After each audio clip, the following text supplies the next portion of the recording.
Good morning and welcome back to the Upside Sports Network. Watching the Cleveland Guardians take on the Houston Astros in the first game of the day. It will be Tristan McKenzie on the hill for the Cleveland Guardians. The lineup for the Astros, they'll lead it up with Pena, followed by Diaz. Alvarez is the DH in the 3 spot. Bregman is in the 4 hole. Mancini at first base, the acquisition from Baltimore.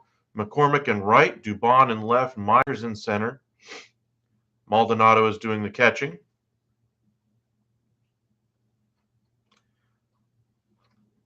And for the Astros, they will have Javier on the mound. For the Guardians, their lineup, they'll start it off with Quan in left, Rosario at short, Ramirez at third. Naylor is your designated hitter today. Jimenez at second, Gonzalez in right, Miller at first, Maley at catcher, and Miles Straw in center. Most of your regulars in the lineup today for the Guardians. A fair amount of backups in right now for the Astros today. Jeremy Pena, of course, leading off for the Astros, filling in nicely so far this year for Carlos Correa, who left in free agency to the Minnesota Twins. Appreciate those of you who've decided to join us on an early Sunday morning. This will be the first game of the day we do, and then, of course, we'll do the Sunday night game that'll have the Padres versus the Dodgers. It's been announced that Juan Soto will actually be mic'd up during the game, so he will be interviewed at some point on the field as he adjusts to his new digs in Slam Diego.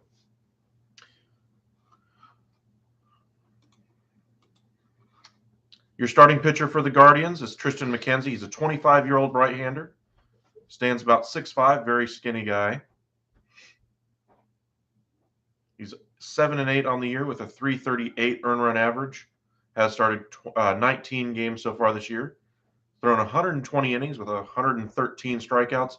Yet another good starting pitcher in the pipeline for the Guardians. There was some rumblings that they might move one of their starters at the deadline, whether it be Bieber or Plesac, but it seems like they decided to go ahead and hold on to those pieces for the time being as they try to push for that wild card spot. Meanwhile, other teams in the division got a lot better. Mainly the Minnesota Twins, who already lead the division, added both a starting pitcher and a major back into the bullpen piece in Jorge Lopez from the Baltimore Orioles. While the Guardians stood pat for the most part, they also added a catcher in Sandy Leon. The White Sox addressed their bullpen a little bit. They traded away Reese McGuire to the Red Sox in exchange for Jake Diekman. But the Guardians are always right there. Looks like we're getting close to starting up here in Cleveland. Going through the montage on the scoreboard, it looks like the Jim Thome, Kenny Lofton, that whole group. Some of the best teams in Cleveland history.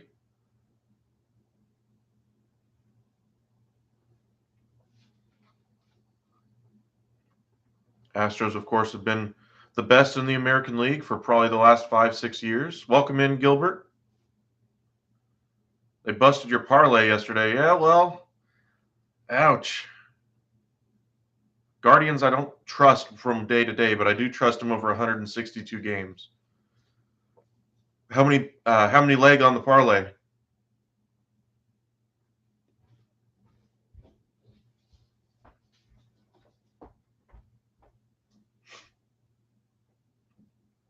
Most of mine, when I do put down a parlay, are between 3 and 4 games.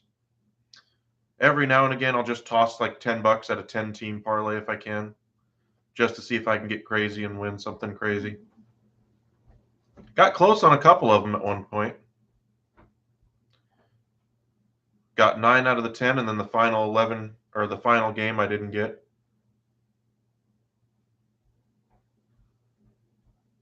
It's not a bad percentage. I think to win in sports betting, you have to get like 55% or better. That's definitely better. We should see some great starting pitching, though, today. Astros starting pitching leads Major League Baseball with 53 wins and 630 innings pitched so far. Bullpen is also fantastic, pitching the fewest innings in all of baseball, as their starting pitching's really done the job. And they did add to that bullpen as well by bringing in Will Smith. Yeah, it is. Just look at it today. They put in a whole bunch of backups out there in the outfield today. There's no Kyle Tucker out there. They no longer have George Springer. He left a couple years ago for Toronto.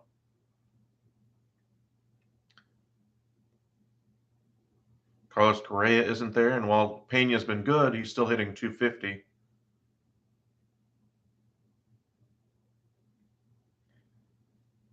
Meanwhile, the Guardians have had struggles in the outfield for years, seem to have gotten some production this year out of Kwan.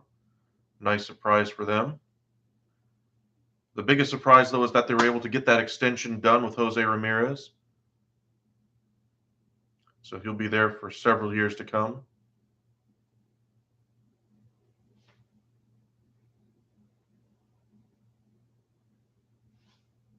You got a parlay going today?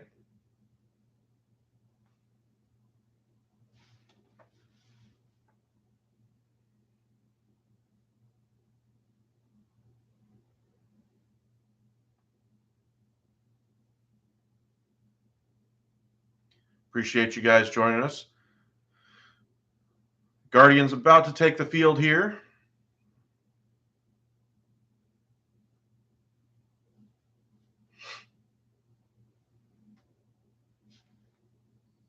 Alex Bregman being interviewed on the field at the moment. Just to kind of recap what these teams did at the deadline, as we mentioned, the Guardians didn't really do anything at the deadline. However, the Astros tinkered around the edges, trading away starting pitcher Jake Odorizzi to the Atlanta Braves in that deal for Will Smith. They also brought in Trey Mancini from the Baltimore Orioles for a pitching prospect and center fielder Jose Siri. They also brought in catcher Christian Vasquez from the Red Sox. Your locks are the Dodgers, Orioles, Astros, and Rockies. I don't know about that Dodgers pick. I think the Padres might sneak out the final game of that series. I think you got a good chance here with the Astros, though. However, they do have a lot of backups in the lineup. You got to focus on that starting pitching if you're a betting man on the Astros today. You need Javier to pitch well.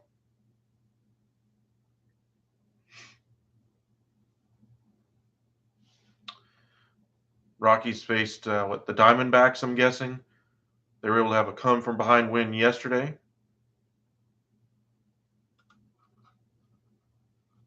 And then your Orioles take on the Pirates. I think you're safe there.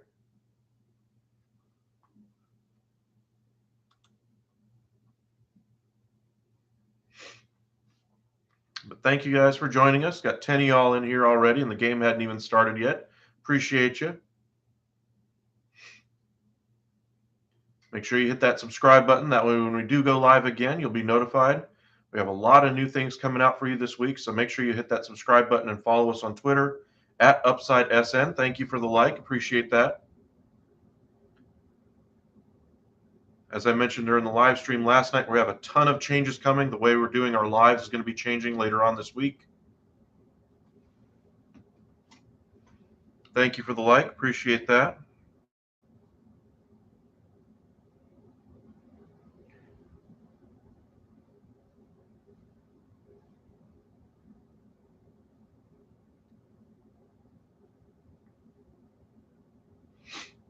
Literally going to share it on Twitter right now.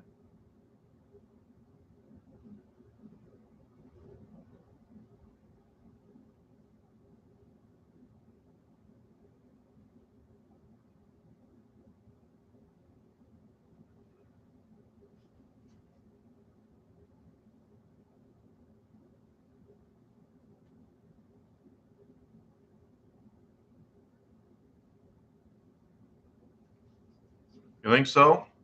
They don't have J-Rod. They've been very up and down ever since he's been out with injury.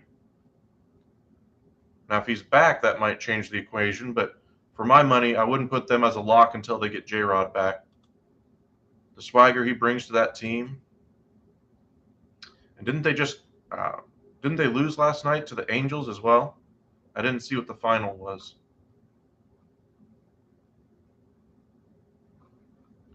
Angels do have one of their deadline acquisitions starting, though, coming over from the Braves, and that Raisel Iglesias deal, Tucker Davidson. He'll go up against Marco Gonzalez, who has a 6-11 record. I don't know if I'd put them as a lock today, though.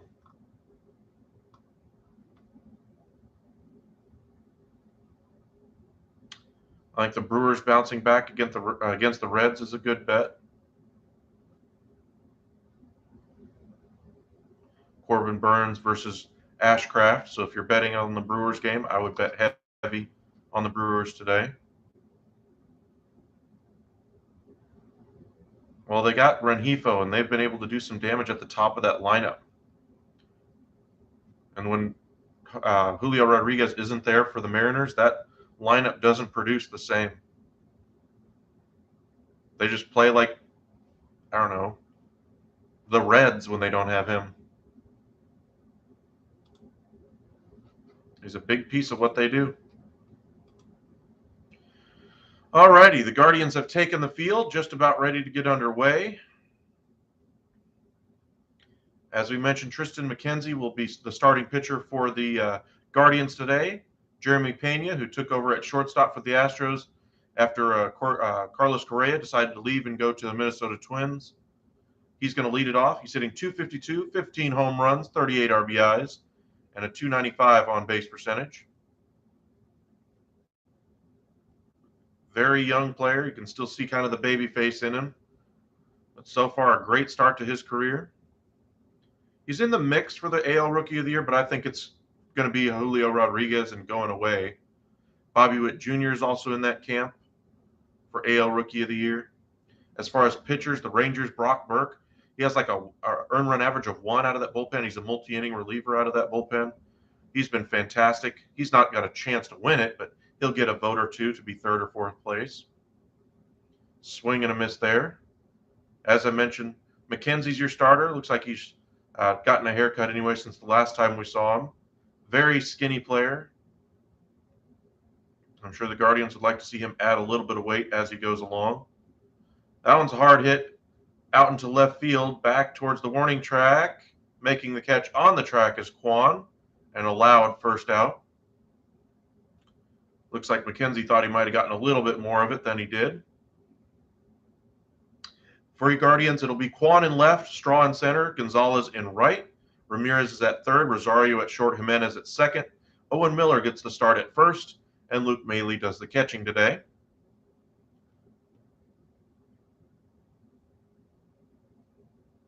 Up next for the Astros will be Aledmus Diaz. Has spent some time with the Blue Jays organization and the Cardinals. Hitting .255 on the year, 9 homers, 27 RBIs, and a .312 on-base percentage. This one pops straight up in the air. Ramirez is there, drifting in towards the pitcher's mound and makes the catch. Two outs quickly here in the first, only 4 pitches so far. Jose Altuve getting the day off. No Tucker in the lineup. Yordan Alvarez is your designated hitter today, hitting .303 on the year, 30 home runs and 73 RBIs, and a .410 on base. He's been absolutely crushing the ball. 87 degrees there in Cleveland with humidity about 70%. Very similar to down here in East Texas anyway. First pitch by McKenzie is drilled into center. Going back is Straw on the track and makes the catch as he bangs into the wall. Nice play by Miles Straw, the former Houston Astro. McKenzie thanks his center fielder. And the Astros are 3 up, 3 down on only 5 pitches. Very efficient inning for McKenzie. Couple of loud outs, though. But through the top half of the first, no runs, no hits, no errors for the Astros. The Guardians will be due up in the bottom half. They will lead it off, as I mentioned, with Kwan. He'll be followed by Rosario and Ramirez. Thank you guys for joining us on an early Sunday morning. Barely 5 minutes into the game, and we've already seen 3 outs. If you haven't already hit the like button, please do so. Really appreciate those. Gained quite a few subscribers over the last week, trying to see if we can reach 700 by the end of this week. So let's see if we can keep the momentum going. If you haven't hit that subscribe button, please do so. Really does help us out, trying to put out a lot more content for you guys. Thank you for that. Appreciate the subscribe. Thank you guys for joining us. As I mentioned before, while we're in a commercial break, we're going to have a lot of changes coming for you guys here at the Upside. We're going to be changing a little bit of how we do the live stream. We'll have a little bit more graphics for you guys down here at the bottom. That way you guys can follow along and keep track of the score. That way you guys know while y'all are chatting on the side here. Probably have a little ticker up here so to kind of go through some scores as the game's going on. Appreciate the like. Thank you very much. Biggest news, of course, is that we're going to still be doing lives this week, but we're going to start our podcast. We'll release the first episodes on Thursday. We'll release 3 episodes on Thursday for you guys to listen to. They'll be about 30 minutes in length. That way you guys can listen to them on the way into work or on the way home. We'll also post them here on YouTube. We'll post the video version of those podcasts, but make sure you subscribe to us when we do post those, and follow us on Twitter at UpsideSN. Christian Javier gets the start today for the Astros. He has a 324 earned run average. Again, the Astros have the best starting pitching in all of baseball. They dealt from that position of strength by trading away Jake Odorizzi to the Braves in exchange for Will Smith. Javier stands at 6'1", 213. He's 6-7 on the year with a 3.24 ERA. Has started 16 of his 20 games so far. 94 and a third innings pitched, 128 strikeouts. So he does have a fair amount of strikeouts. So he's a good strikeout pitcher. Over his last 7 games, those ERAs started to rise a little bit, 3.49, but still very productive. Astros, though, just haven't given him much run support in those games, so we'll see if they can do so today.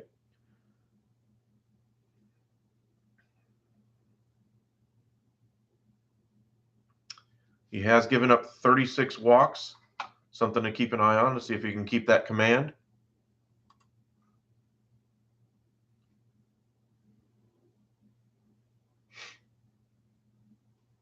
One and one here to Quan. Strike 2 by Javier. Thank you guys for joining us, watching the Guardians take on the Astros. Astros went very quickly in the top of the first. Appreciate you guys joining us. That one upstairs, 2-2. The other changes that we're going to be making, we're going to be starting our Patreon on Thursday as well. That'll get back to what we were trying to do originally with this channel. That's why I called it the Upside Sports Network originally anyway.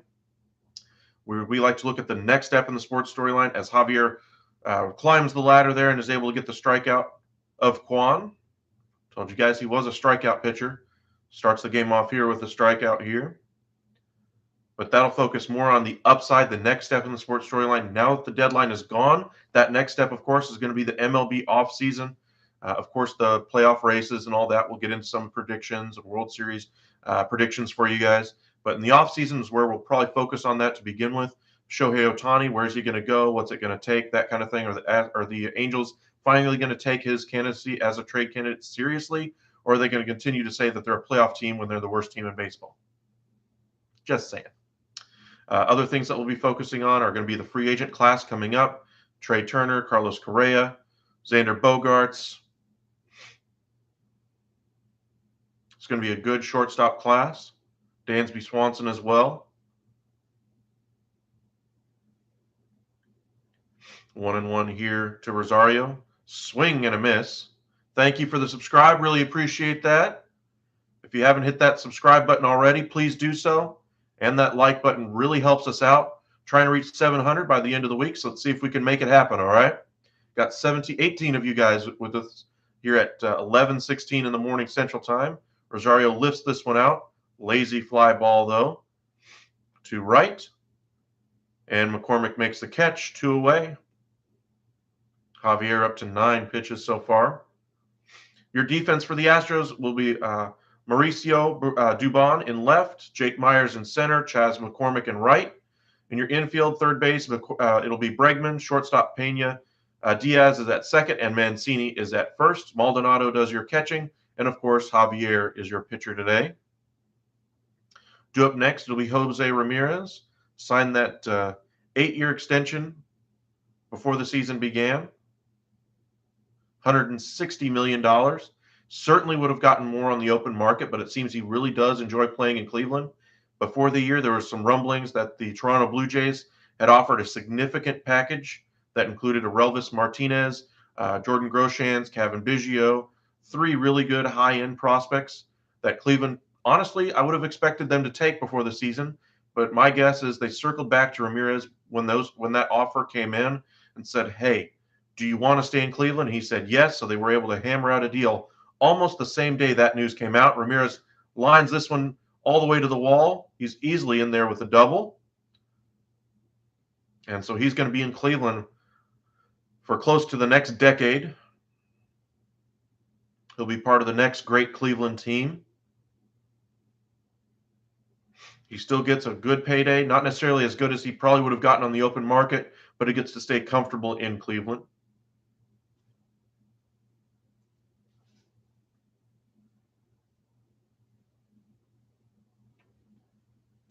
Well, they did add a little bit at the deadline. They added Mitch White from the Dodgers.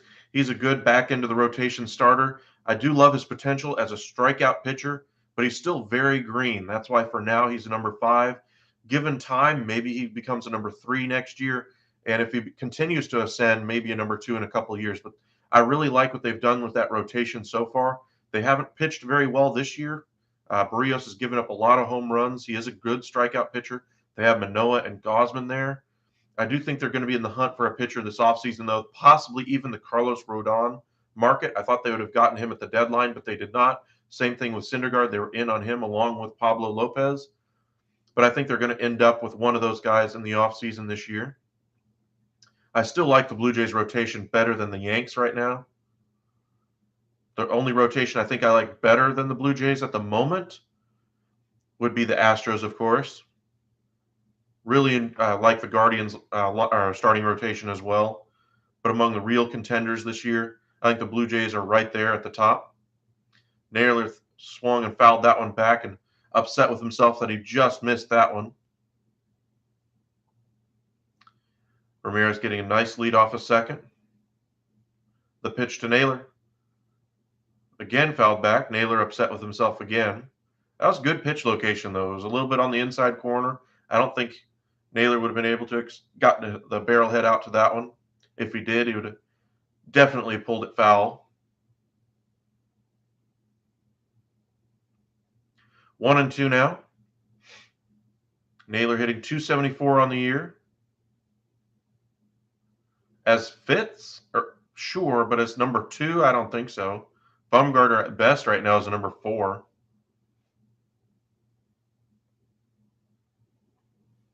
Plus the Diamondbacks, I think, would have had to eaten literally every cent of that salary in order to make it worth it because he hasn't been good the last 2 years. This is his first league average year. That one misses below the zone. It's now 3-2. We told you he does struggle a little bit with the walk every now and again. He's got 36 of them on the year. It's now gone full here to Naylor. Thank you guys for joining us here for some Sunday morning baseball. Bottom of the first, Ramirez on second. The 3-2 pitch with 2 outs. Swung on and missed. Great off-speed pitch. Javier gets the strikeout. Nice piece of pitching. A couple strikeouts in the inning. Through 1. No runs, no hits, no errors for the Astros. No runs, 1 hit, no errors for the Guardians. Welcome in, George.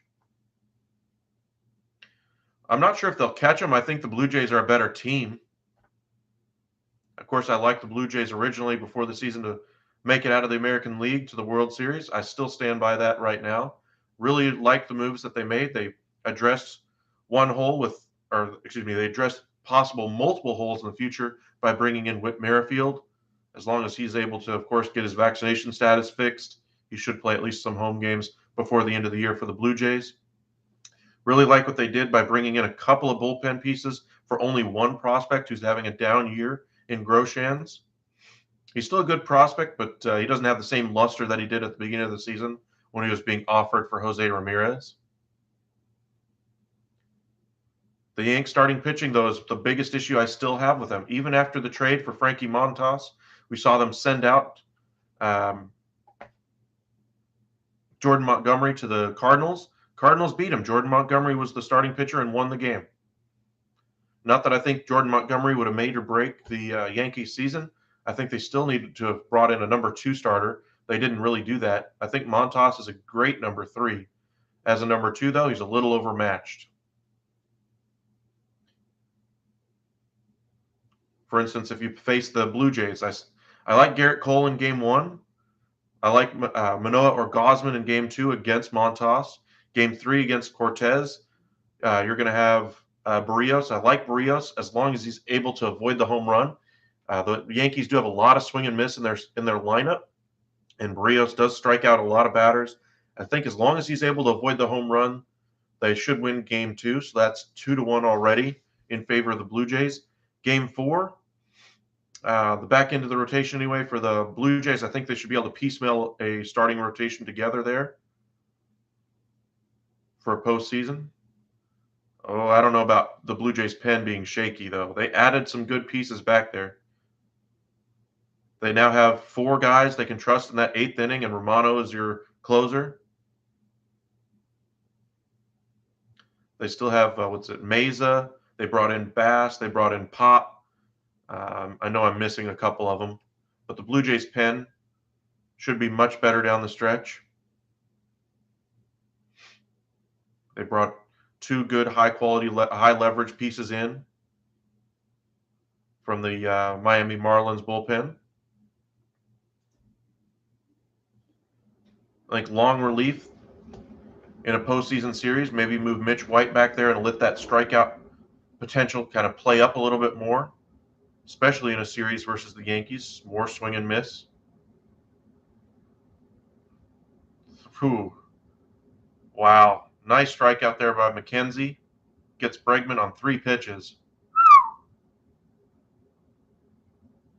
Well, Hicks is on a very good contract. That's why I was surprised they went out and brought in Benintendi and Bader.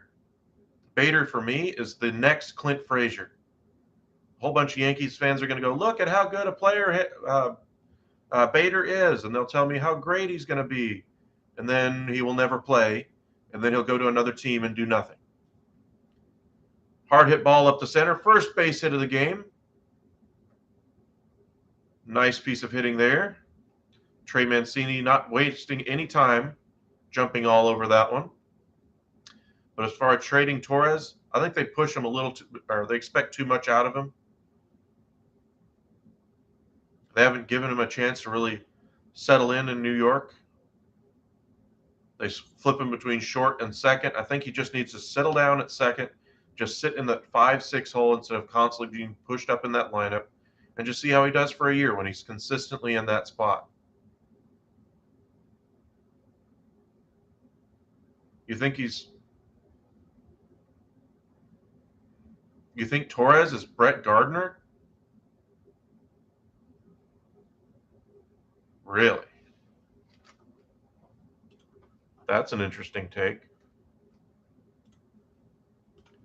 I just want to look at his numbers real quick for the year.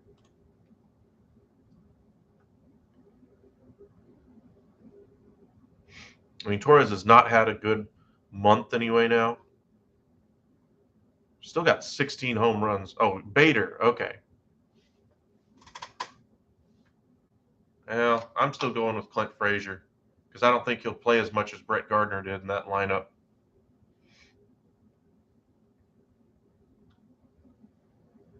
But if I were the Yankees, Hicks is a very good, cost-effective center fielder. Just needs time to continue to get better from his injury last year. He should be your center fielder, honestly. I just wonder if he's still able to after his injuries.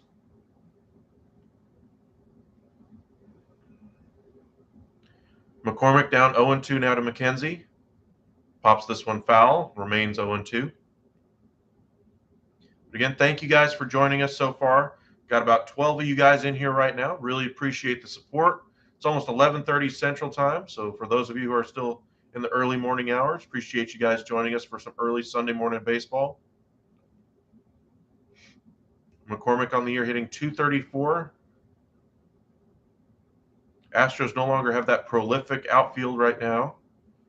Hard hit ball, but this one is served into left for a base hit. It'll be 2 on with 1 out. When I say prolific, I mean George Springer in center, Brantley in right, Alvarez or Tucker in left. Those days are gone. You still have a couple of those pieces there. Tucker, of course, is the best of those. Center field is a little bit of a black eye right now. That's why I was surprised that the Astros did not address that at the deadline. I thought they would have brought in Ramon Laureano. They're very familiar with him. Or maybe even a guy like Ian Happ. They could have moved him all over the diamond, let him fill in pretty much everywhere. Teams like that multi-position flexibility nowadays.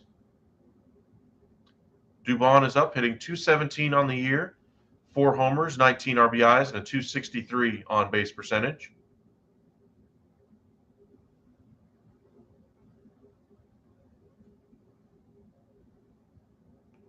You like Contreras over Vasquez for the Astros? I like Vasquez as an all-around player. I think he's a much better defensive player. Offensively, I think they're a lot closer than you might think. In fact, I think Vasquez is having a better year offensively. I like Contreras more from an offensive perspective, though, for the long term. I think Contreras is a free agent at the end of the year. Can't remember if Vasquez is as well. But in either event, Vasquez and Maldonado have a relationship already at catcher. Having that as a team back there really will help their chemistry going forward. Plus, I got to wonder how much the defensive concerns about Contreras played into him not getting moved at the deadline. Apparently, there were a number of teams when they reached out to the Cubs were not very happy with his defensive numbers, and so they weren't willing to give up too much for a guy who plays catcher but is a negative defensively. So if you play him at DH, he loses that extra value that he has, and then he's just another hitter.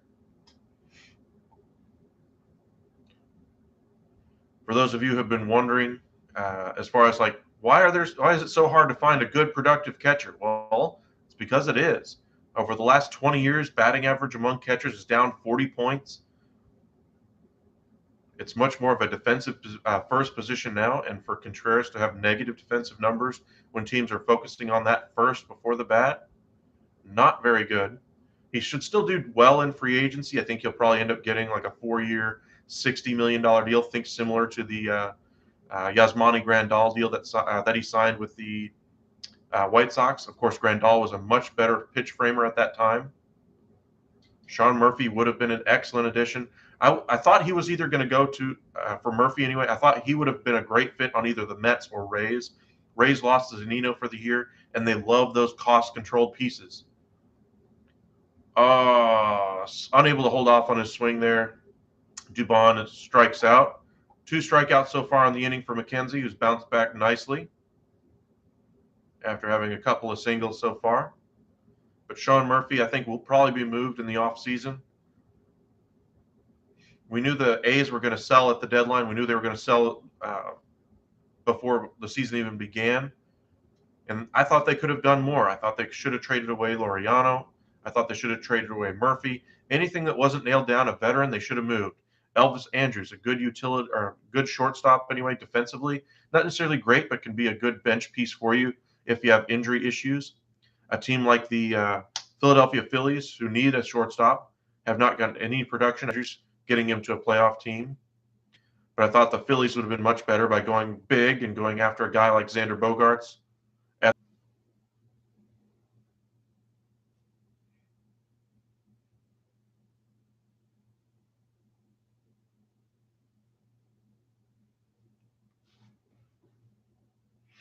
Appreciate you guys joining us. Jake Myers is up. Well, yeah, he's not a good player anymore. He has he's hitting .236 with 1 home run, and he's plays almost every single day with the Phillies. Swing and a miss. Jake Myers completely fooled by that slider. 1-2 now.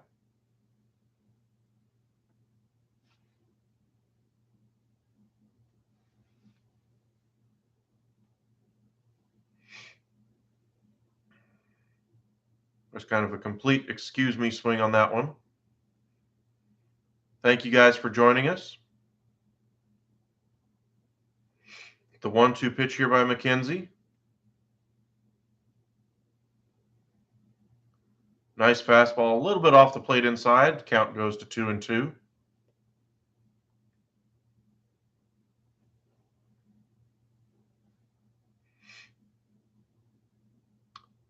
Welcome back.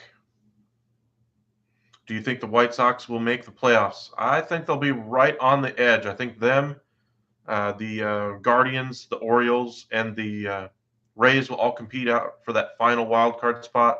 I think the first two wild cards are going to go to Toronto and Seattle. But I think the White Sox, if they can continue to improve, keep their lineup healthy primarily. If they don't keep that lineup healthy, I don't think they have a prayer. But the more consistency that they can get with that lineup due to injury, the better I think they will be. They're right there right now. I don't think they'll win the division. I think the Twins are going to run away with it the rest of the way. Really like the way they approach the deadline. They address their bullpen and starting staff. Got a controllable starting pitcher and Maley from the Reds. Jorge Lopez is absolutely filthy out of that Baltimore pen. Thank you for the like. Appreciate that. But I think the White Sox will be within a game of that final wild card spot. If I had to guess right now, I think the Rays didn't make quite enough moves to solidify themselves as a surefire postseason team. If the White Sox can get healthy, they should be the team that overtakes the Rays. Should be. Now, the Orioles are still playing well, even after trading away Lopez and Mancini. Swinging and a miss. Myers strikes out. McKenzie strikes out the side. Great piece of pitching there. We go to the bottom of the second. It'll be Jimenez, Gonzalez, and Miller. Who will replace Tony? I think Tony La Russa is going to be gone at the end of the season, even if they do make the postseason. I just think it's time for a change there. People have been calling for his head since before calling for his head since before he even started the job. But if I had to guess,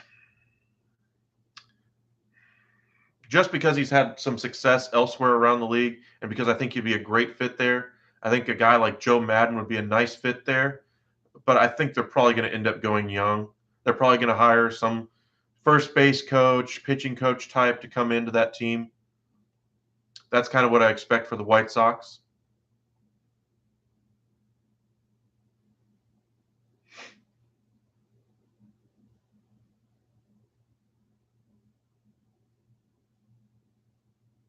But they need to focus on this season first before they go anywhere else. They have a good young team right now. Their pitching is something that's been problematic so far this year. Giolito hasn't been as good. Lynn hasn't been as good, but that's primarily due to injury.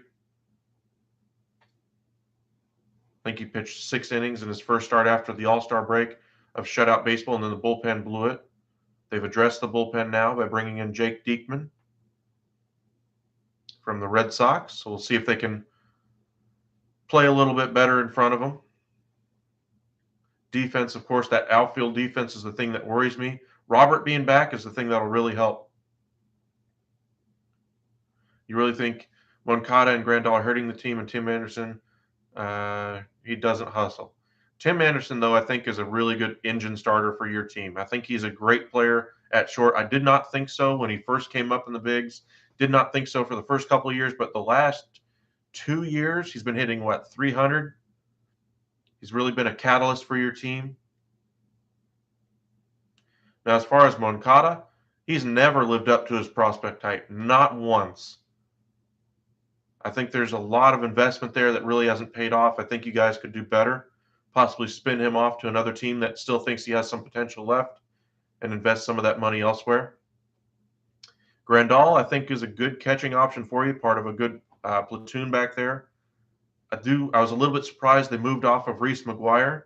I really liked his potential moving forward. I've loved his potential for 6 years, all the way back to his days with the Pittsburgh Pirates and the Toronto Blue Jays, and now with the White Sox.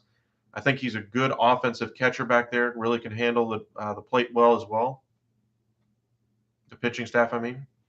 0-1 here to Jimenez as we start the bottom of the second. Jimenez pops this one up just behind short. Pena makes the catch, and there is one away. But I think Moncada you could spin off in the offseason. Grandal platooned with another bat at the catcher spot might be a nice fit for you.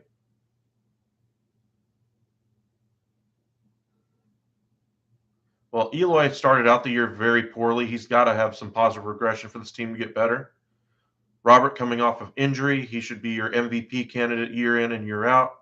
Vaughn's been great, but he's way out of position playing in right field or wherever they deploy him out in the outfield. He just does not look comfortable out there. They really need to move him to designated hitter or something like that. Jimenez doesn't move well out in left field. He's eventually going to have to be moved to designated hitter. So you got some pieces that you're going to have to move around just because of their defensive limitations. Maybe you spin off Vaughn to a team that needs a good bat, get some more defensive versatility. I think just improving your defense gives you an extra few wins this year. Jackie Bradley Jr., yeah, he would be a better fit in right. I don't like his addition, though. I don't think he moves the needle for you too much. The bat is too much of a negative, though, to offset the defense that he plays. A lot of teams have brought up Jackie Bradley Jr., or fans of different teams have brought up Jackie Bradley Jr. as an option to fill their woes anyway. I think they'd be better off going with a young guy in your minor league system who plays a great defensive, right field, who can hit 220, 230. Jackie Bradley Jr. can't do that. Javier gets another strikeout.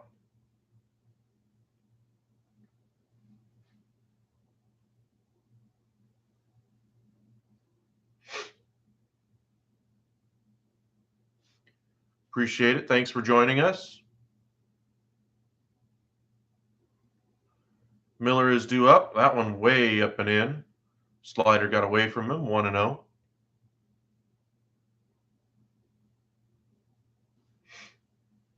Thank you guys for joining us this almost afternoon anyway, here Central Time. Those of you on the East Coast, hope you guys are having a good lunch out there. Spending some time with your family, getting to relax. If you're at work on a Sunday, my apologies to you.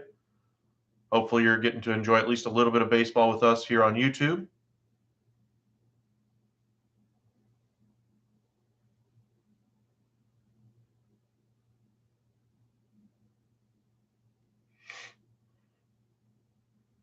One and two now to Miller.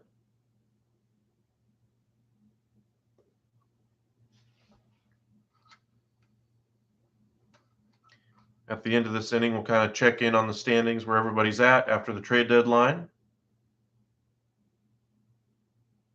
Yeah, a couple of good pitchers going today, and their offense for the Astros isn't going to be there with the backups in. Plus, they've been inconsistent for the Indians anyway, or excuse me, for the Guardians. They've never been known as an offensive juggernaut.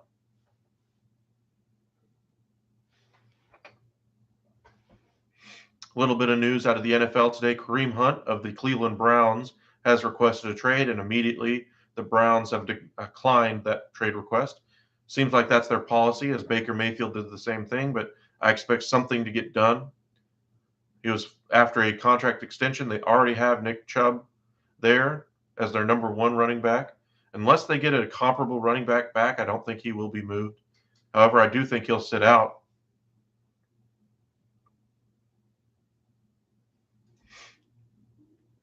For me, any team should be interested in going after Kareem Hunt. It's been a little bit of time now since his domestic violence thing that he had. Of course, the time heals all wounds, not necessarily these, though. Not that they should, but Kareem Hunt, he's been in the NFL. Nobody's outcrying about that anymore. So it's not necessarily going to be the PR nightmare that it was for the Browns when they got him. Of course, the Browns have not been worried about PR nightmares. Of course, they brought in Deshaun Watson with how many different SA cases against him and gave him $230 million guaranteed. Not saying that they did the right thing, but at least they solved their quarterback position. Not necessarily that I think they should have ended up going in a different direction, honestly. Maldonado goes tumbling into the dugout, trying to catch that pop up.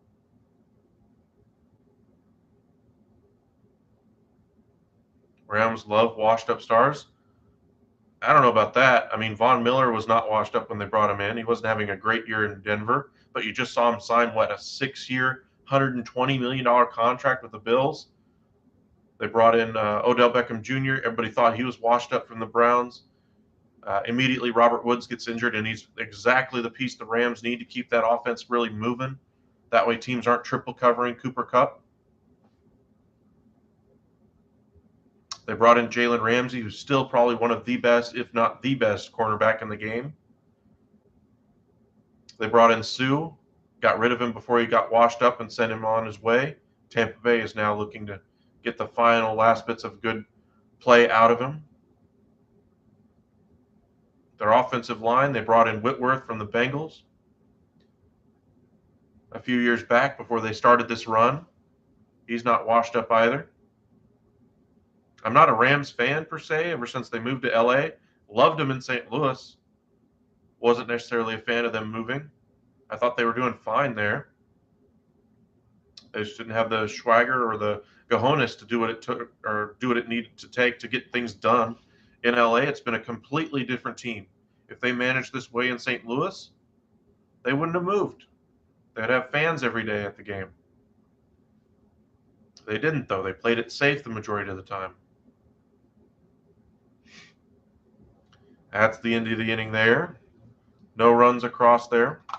As I mentioned, we'll kind of go through the breakdown of where things stand in the standings right now after the trade deadline through games yesterday. Welcome in, Solo.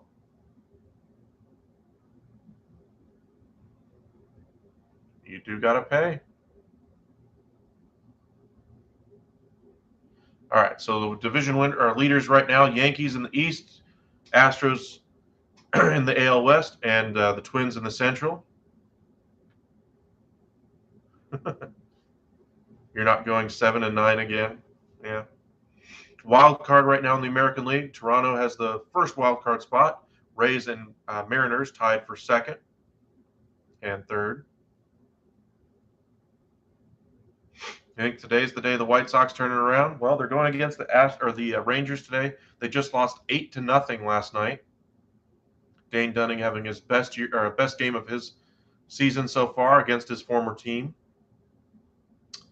Orioles are a game out of the wild card in the American League. Guardians 2 out. White Sox 3 out. Red Sox are 4, and that's pretty much it. Texas has fallen too far back, I think, to be able to be considered a wild card contender.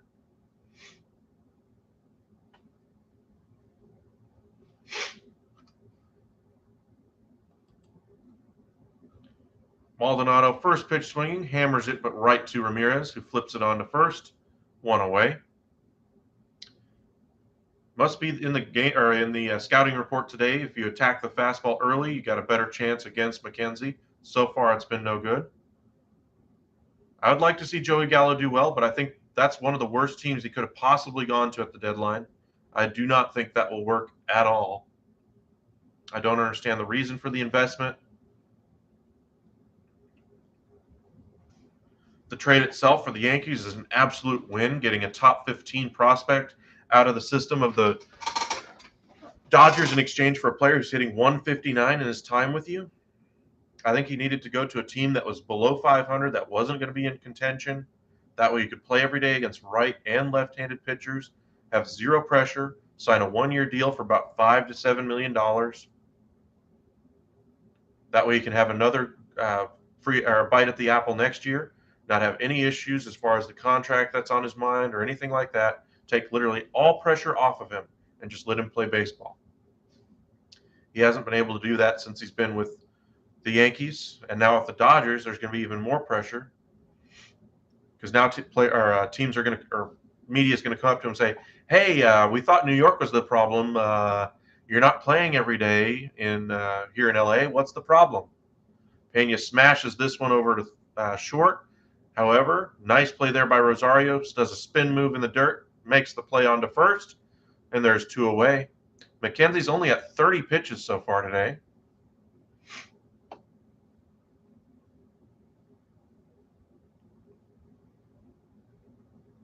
Three-hop smash over there. Remember, no Altuve, no Tucker, no Brantley in the lineup. Aledmus Diaz is due next. That one misses well above the zone, 1-0.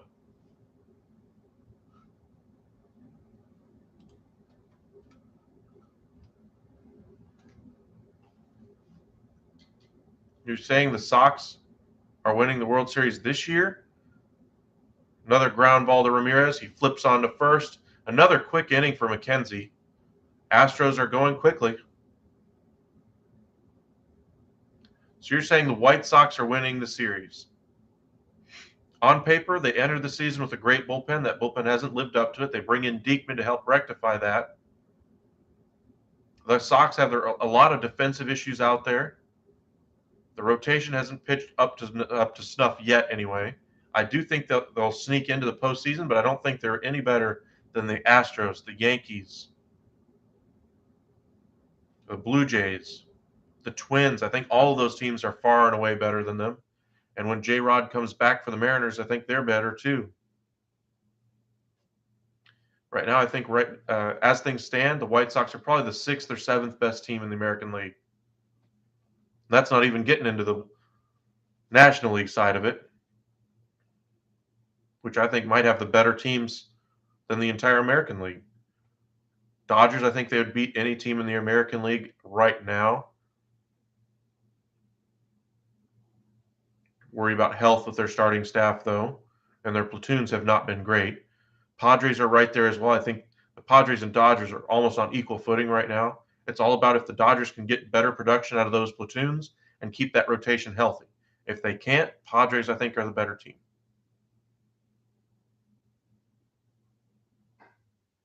Gallo in Colorado would be a match made in heaven. That's what I mentioned before the deadline.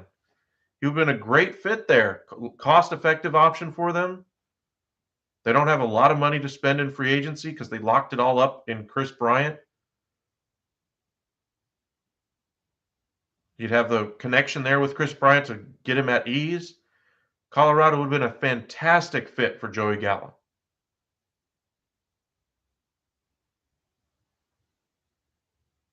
It's the regular season, my friend. The Marlins can split the Dodgers in the regular season. The Nationals, who just traded away their best 2 players, would split the Dodgers in the regular season. Who would he play over in Colorado? Well, I think you sit him down in right field. Blackmon moves to your designated hitter spot. Let me pull up their lineup real quick.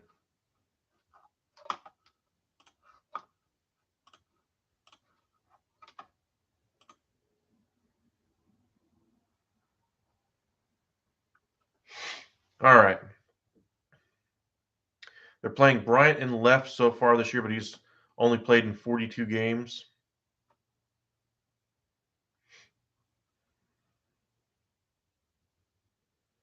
Definitely get playing time over Hilliard.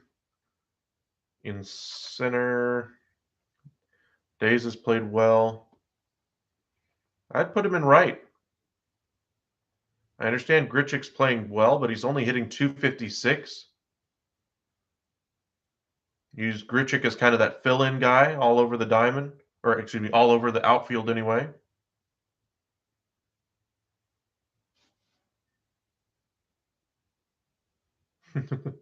I like that one, Gilbert.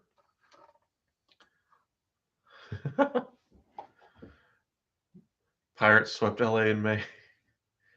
I can just imagine Pirates fans, the reactionary ones, just like if the LA fans were just as reactionary as the Pirates fans would be. I don't think you put Joey at DH. I think he's a better right fielder than pretty much anybody the Rockies would have. He's a very good defensive outfielder, has a cannon of an arm. He can even play center when you need him to. And I think when you trust him more defensively, that bat really plays even higher. I do think the Rockies are going to trade Blackmon this offseason, try to offload some of that salary, save themselves some more options. Teams that are looking to go cheaply at designated hitter or an outfield spot would look at him as an option.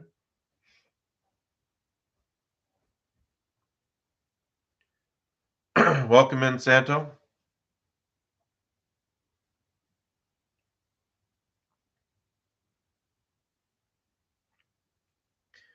0 points scored in the fourth. You mean no runs scored in the fourth? I think that's very likely. It's been a great pitcher's duel so far. We're in the bottom of the third here, 2 away. Quan is due up or is up right now for the Guardians. Both pitchers are pitching very well. Yeah, but to kind of get back to your point, Gilbert, the Pirates swept the LA back in May, and then for Keyseth anyway, the White Sox split with the Dodgers. Does that mean the Pirates are better than the White Sox? No. It just means it's a 162 game season. Any team can beat any team at any point at any time. It's about consistency over the long stretch of the season. That's why the baseball season is so long. If it was all about managing for one game, you think these starters that are in the fifth spot in the rotation would even be in the rotation? If baseball was down to like a 17 game schedule like the NFL schedule, you think we would have any of that? No. But I don't think baseball should do something like that at all. That's why baseball is a different animal. You're able to play every day, able to watch your favorite player take the field every day. And while I think NFL could lengthen out its schedule if it wanted to, I don't think there's nearly as much health risks as everybody says there is. I think there would be some impact on health, of course, but that there's an opportunity there to allow your teams to improve the way they handle that quarterback position. The top guys would still be the top guys, but teams that have a couple of quarterbacks would allow one of them to take one game, another to take another. Just an interesting thought. You see, in the NBA, LeBron doesn't play all 48 minutes of the game. Why should we expect why should we expect NFL players to when everybody says it's the more taxing sport, yet we want those players to play every single second of offense? The two-way players, we want them to play two-way, not that we have too many of them anymore.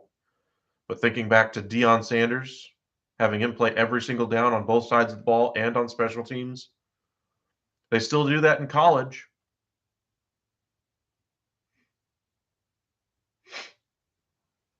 Runner on now. Javier flips over to first. Quan is back in safely.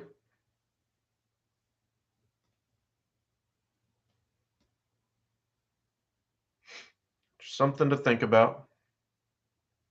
I don't think the NFL will get to a point where they extend that schedule anywhere near 20, 25, 30 games, but I think 17, 18 is probably where they end up settling on the schedule for the next decade, 2 decades, 3 decades, somewhere in there. I think they're probably going to end up getting rid of one more preseason game and adding on another regular season game at some point. That was the talk a few years ago. I expect eventually they'll get there. Means more money for the NFL, so that's why they're going to do it.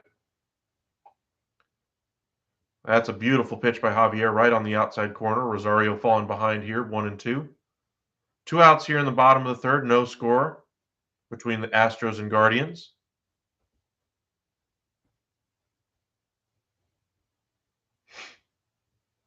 We'll watch this game, check in on the Frankie Montas start in his first game with the New York Yankees. Rosario lifts this one out to right. Coming in as McCormick and makes the catch. That's the end of the third. To the top of the fourth we go. No runs, 2 hits, no errors for both teams.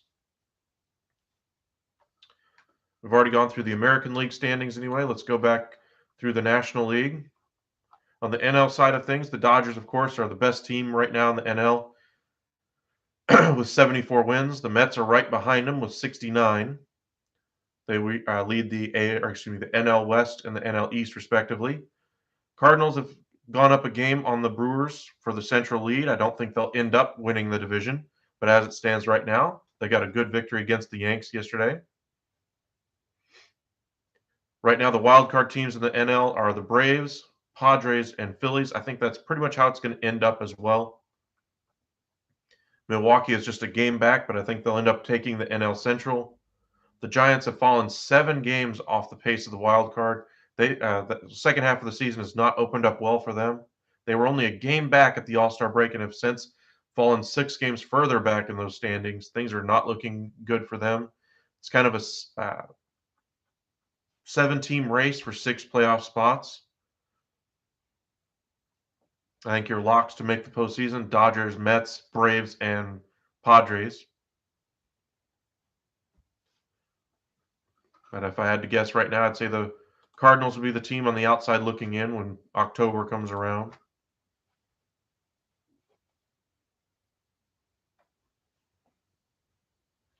Appreciate you guys joining us here.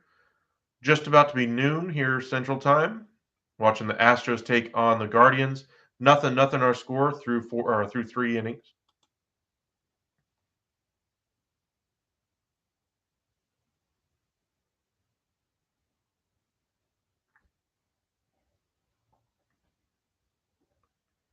I do like the additions of Vogelbach and Ruff. I like how they added a left-handed complement at DH, a right-handed complement at DH. I do like DeGrom and Scherzer is probably the top or the best 1-2 uh, in all of baseball, but it's all about health for them. Scherzer wasn't able to go in Game 6 of the NLCS last year because of a dead arm. How often have you seen Max Scherzer decline taking the ball in a playoff game, let alone any game? DeGrom hasn't pitched in a year, has come back strong. I thought they should have added the rotation piece to at least give him some length. Carrasco's had his own medical issues in the past. They have Bassett there, of course, but I think they should have added another starter at the deadline just to take some of the pressure off the top 2 horses, give them a turn off through a turn off through the rotation as they go down the stretch.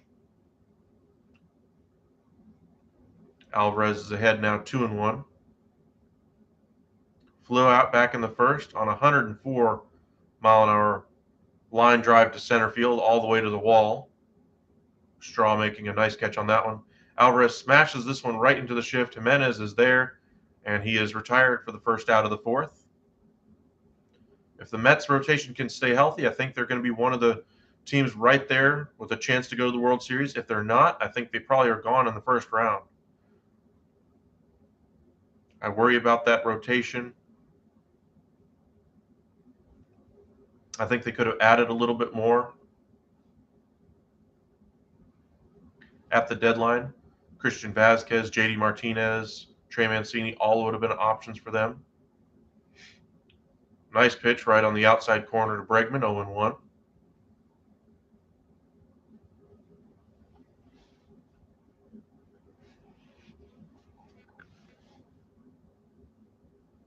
Now in a little bit high and away, 1-1.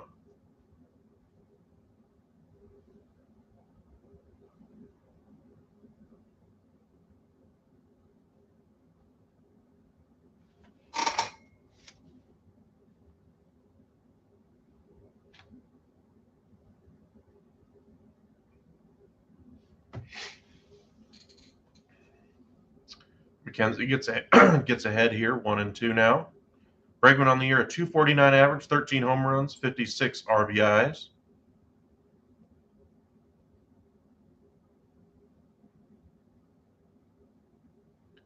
Little tapper out to short. Rosario flips on to first, and he is retired, 2 away.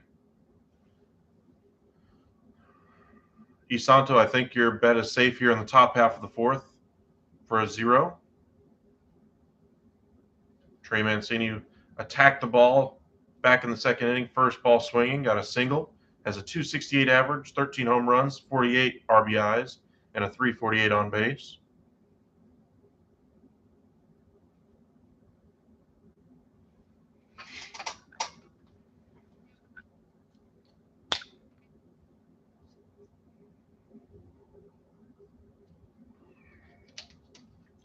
McKenzie just missing with that fastball at the top of the zone, 1-0.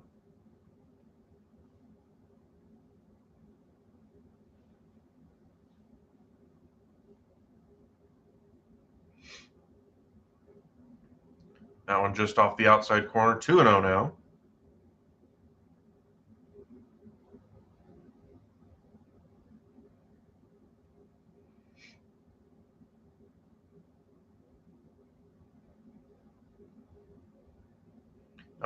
Tickles the inside corner for a strike there. 2-1.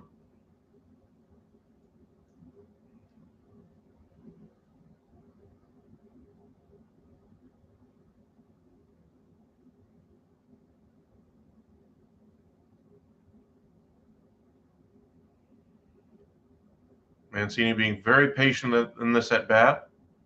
Takes a curveball for a strike. It's now 2-2. I don't know what he's waiting for in this at bat. Maybe he's just trying to get McKenzie to throw more pitches.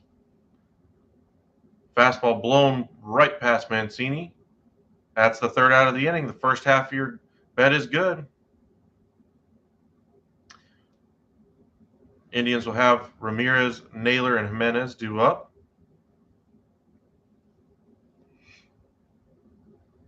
Appreciate you guys joining us. If you're just joining us here at the Upside, we cover the MLB, NBA, NFL, and the NHL.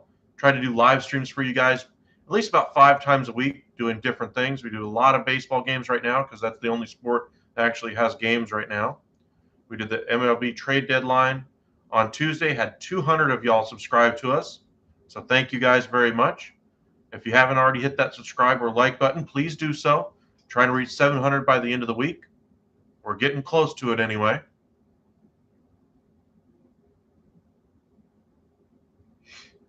But we're going to have a lot of changes coming for you guys within the next week. We're going to change the way we do our live streams. We're going to have a little bit of a kind of a scoreboard down here. That way you guys can follow along in the game anyway. Have a little ticker up here as far as different scores around the league, that kind of a thing.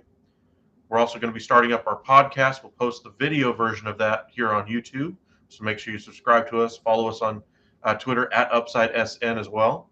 We'll be starting up a Patreon where we're going to focus on more of the upside, which is what we were hoping to do at the beginning.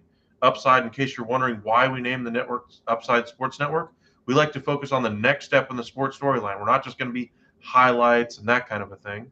We're going to be focusing on what happens next for these teams. So, for instance, now that the trade deadline is passed, Shohei Ohtani was one of the pieces that wasn't traded. That's where we're going to start with our content anyway, focusing on his trade candidacy this offseason.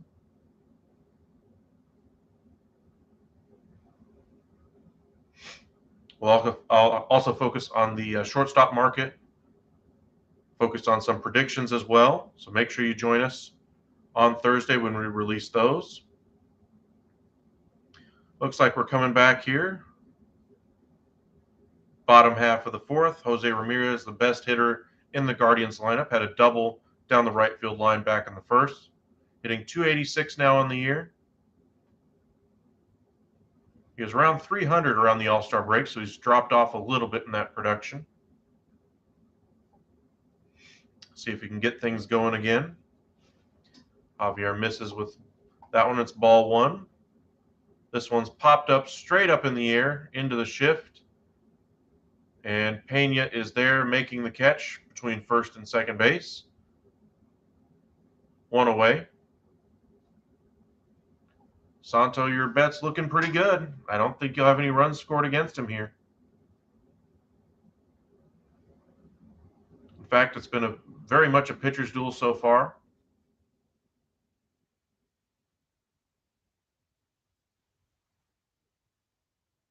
McKenzie's been a lot more economical with his pitches, though. Through 4 innings, he's only at like 45 pitches. Through 3 1/3, Javier is has 50 pitches anyway. Naylor due up 0 for 1, struck out back in the first, hitting 273 now on the year. And the pitch by Javier. Hard hit down the right field line. Will it get down? It will, but I think he's going to be held to a single. Nice play by McCormick being able to get over there in time. Nice piece of hitting by Naylor. Do not expect him to run.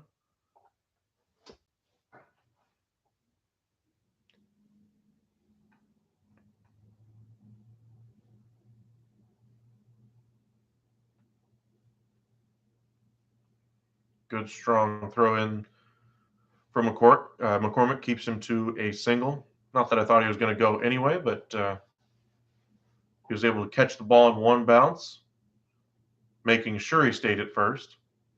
Andres Jimenez, the all-star from the Guardians, is up next, hitting .299 with 12 homers, 50 RBIs, and a .364 on-base percentage. He popped out back in the second.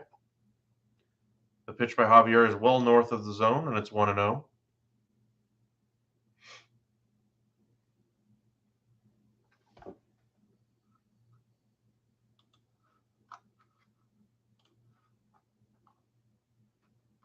Guardians on the outside of the playoff picture, looking in, a couple games back of that final wild card spot. Astros, of course, comfortably in the lead in the AL West. Like a 12-game lead on the Mariners.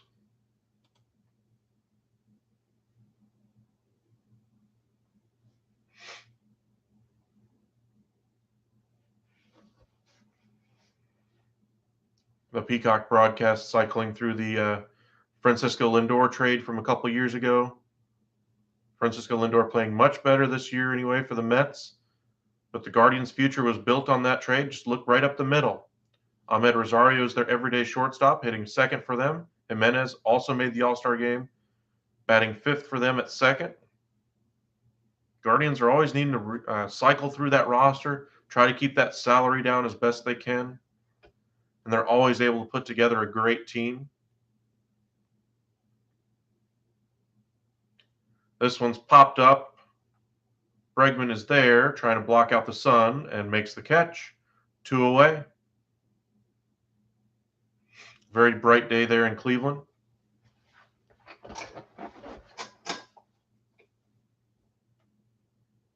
Been a very good pitcher's duel so far. Got to think this is going to end up in a 2-1 finish, something like that.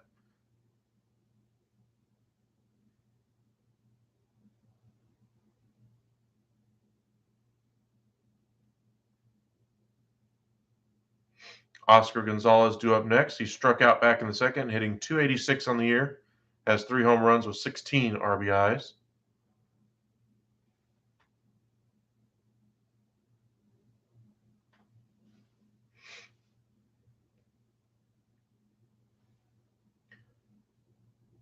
This one off the end of the bat, flown out to left center. Pena going out and coming in and dropping in front of Diaz.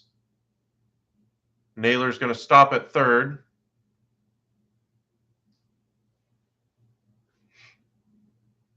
Or excuse me, in front of Dubon. Dubon tried to make a nice play on it and was unsuccessful.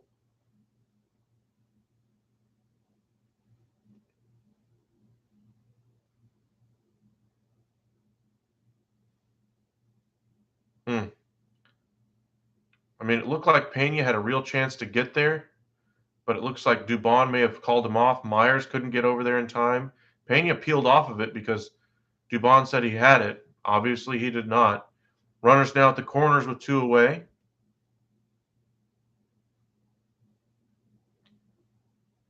First pitch here to Miller, off speed, right on the outer half of the plate anyway. 0-1. Miller hitting .241, 5 homers, 42 RBIs, and a .299 OPS. He also popped out in the second. Javier could really use one of those right now, or a strikeout. Another off-speed pitch on the outer half of the plate. Miller obviously confused by what he's seeing.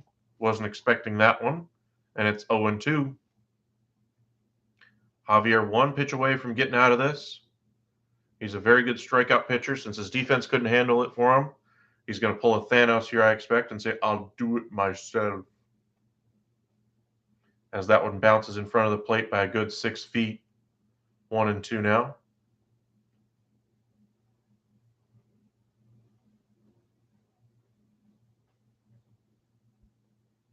Maldonado doing a nice job keeping that ball in front of him, especially with the runner on third.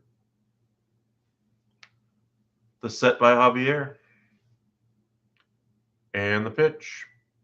Just off the outside corner by about maybe 2, maybe 3 inches there. 2-2 now.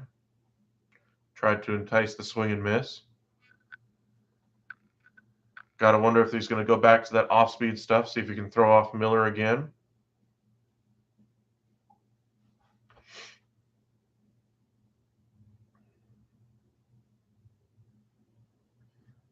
Bottom of the fourth, runners on first and third, 2 outs and a 2-2 count. The pitch by Javier.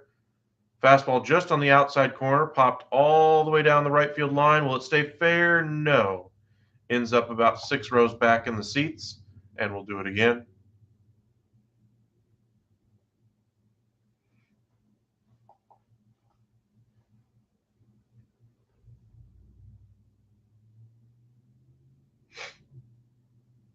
Appreciate you guys joining us. If you haven't hit that like button already, please do so. It really does help us out. If you haven't joined us here at the Upside, hit that subscribe button as well. Turn on your alerts. That way you know whenever we do go live. Tonight we'll be doing the Padres and Dodgers game, the Sunday night baseball game, so make sure you're here for that. Grounder right up the middle. Nice stop there. Flipped onto first. Wow. Great defensive play out at second base. That was pretty. Diaz getting the job done there. I believe that's who's out there at second today. Yep, Diaz is. And we go to the fifth. Isanto, I think your bet won. You did well. Thank you for the like. Appreciate that.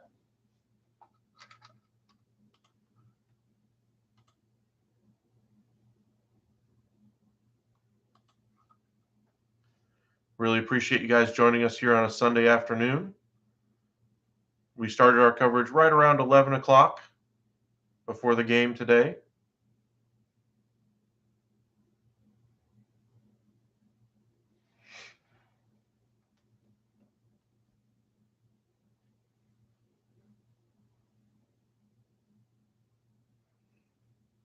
We'll be posting a whole bunch of short videos, just wrapping up the rest of the deadline, Monday and Tuesday anyway. We'll also post some videos on the training camp around the NFL, just kind of giving you some updates as what's going on there, injuries that are happening, who's having a good camp, those kinds of things. Let you know who to pick for your fantasy draft, who to stay away from as well. We'll touch on that a little bit. Our podcast will have a strictly fantasy football only podcast for you guys coming out on Thursday, so make sure you're here for that. I know a lot of networks right now are getting ready for their fantasy football coverage, so I want to go ahead and get some of that news out. Of course, everything is subject to change with injury. You know, you never know. Maybe Tom Brady, breaks his knee again and is out for an entire year, and then everything looks different in Tampa Bay. They have 4 really good receivers down there in Tampa. How are they going to spread the ball around? Is it going to eat the numbers of every single one of the other players to cannibalize those numbers? We shall see. But they have Mike Evans, Chris Godwin. They brought in Gage. They spent some money on him this offseason. They just signed Julio Jones.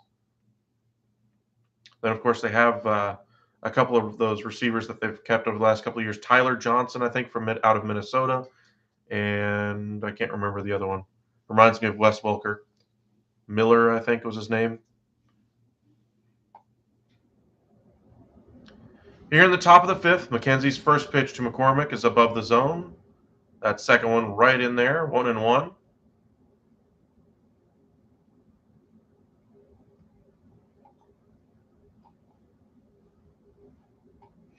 McCormick hitting .238 with 11 home runs, 29 RBIs, and a .326 on-base percentage. Knocks this one out into the seats, up into the upper deck. Foul ball. 1-2. McKenzie up to 48 pitches now. I don't know if their strategy worked too well today. Strategy seemed to have been to attack the fastball early in the account, and that resulted in a lot of short innings anyway for McKenzie. First inning anyway, he only pitched or threw 5 pitches in that inning. So his pitch count is very healthy right now as that one misses 2-2 now. The pitch, another curveball beneath the zone, 3-2. One of the few full counts we've seen so far today from Astros hitters. Usually they're among the more patient ones, but not so much today.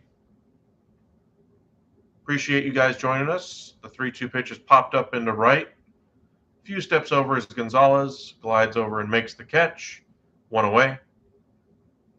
Been a good pitcher's duel so far. If you're just joining us, no runs for either side so far.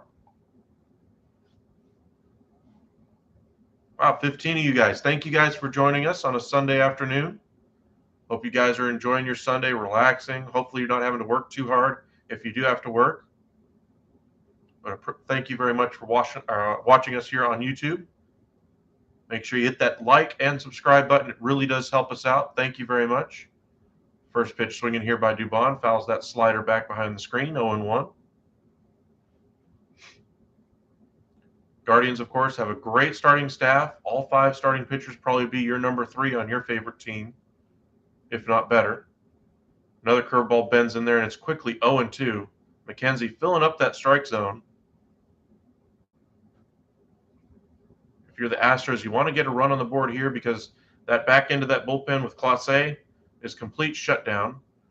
Soft little ground ball to Rosario, flipped on to first. That's the second out of the inning.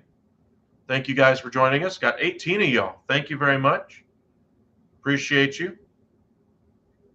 It's been a good pitcher's duel so far, but the Astros are going to have to get something going. They get a lot of backups in their lineup today. But as I mentioned, one of the best closers in the game waits in the 9th. So you want to be able to at least get some runs on the board to avoid having to face him.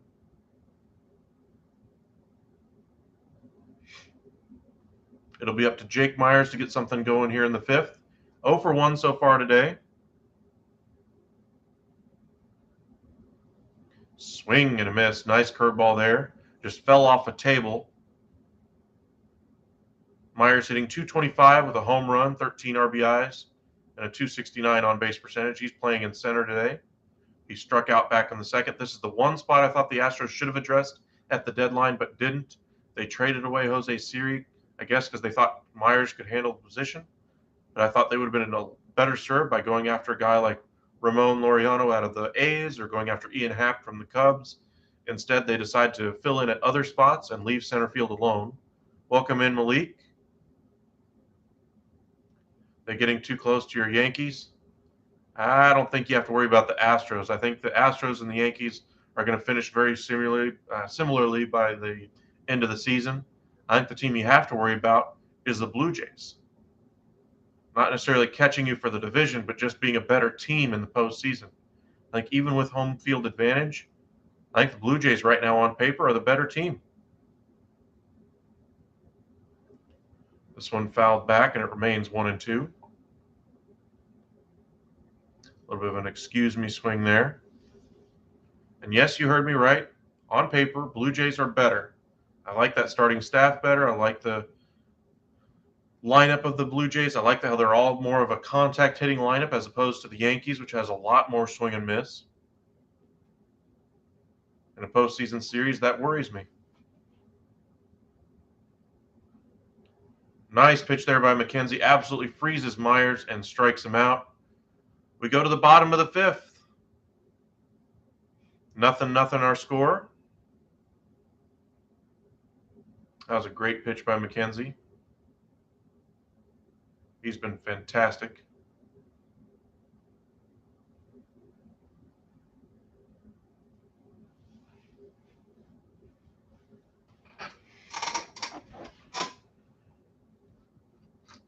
But just kind of looking at the standings anyway, I think they were like half game, or nope, they're right there, right at the top of the league anyway.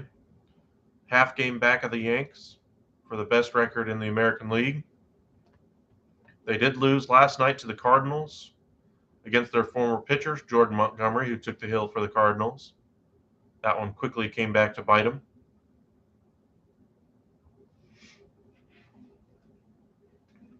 But as I mentioned, I think there's 4 legitimate teams in the American League right now who I could all see advancing to the World Series. Yankees, Astros, Blue Jays, and the team that I added to that list after the deadline, just because the additions that they made, Lopez to the back end, Fulmer to the back end, in addition to Maile in that rotation, is the Minnesota Twins. They have Carlos Correa there. They're not going to be folding over like they have in the past in the postseason. The one team they always seem to run up against in a postseason series is the Yankees. It'd be nice if they could play somebody else in their history in the postseason, But if they draw the Yankees again, I don't think they have to fear them like they may have before they made those trades. Their offense should be able to hold its own anyway with Buxton, Arise, Correa, Kepler, Kirilloff, Miranda, Sanchez. If they can get hot as they go into the postseason, especially with that pitching staff, they're going to need them to play a little bit above their heads in that starting staff still. But I really like their back end, the moves they made.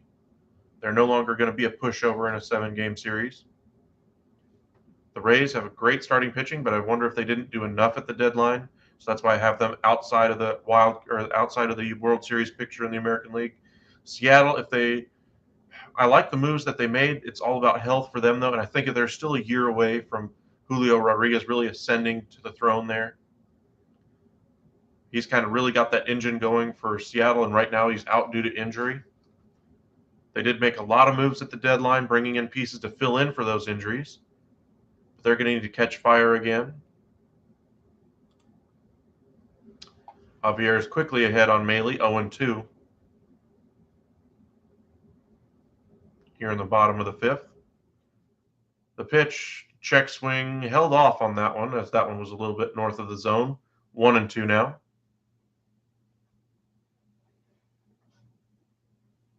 It's been a great pitcher's duel. Hopefully we'll see at least some run scoring in the next couple of innings. This one hit hard, deep into left. Is this one gone? It is. Home run by Luke Maley. First run of the game. Cleveland is on the board. Javier gives up the solo home run, 377 feet down the line and left. Great piece of hitting by the catcher.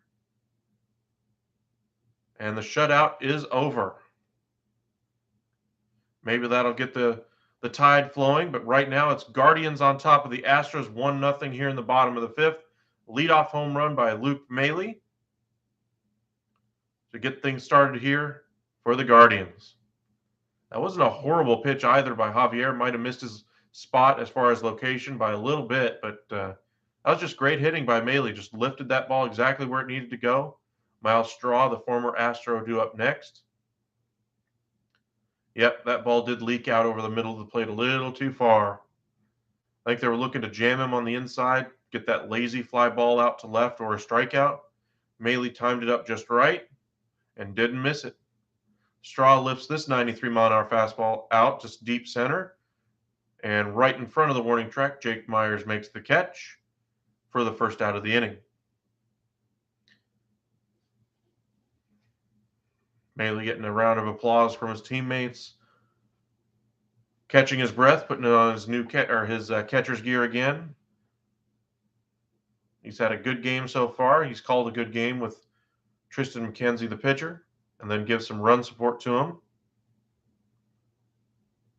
McKenzie's pitched phenomenally well today. That one run might actually be enough to get the job done, as dominant as McKenzie has been. Kwan takes at the very bottom of the zone for a strike.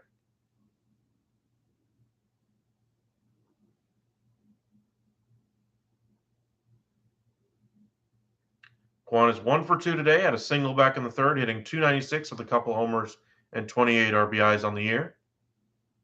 The pitch by Javier, excuse me swing, but tapped foul down the first base line. 0-2. That one may have been a strike anyway.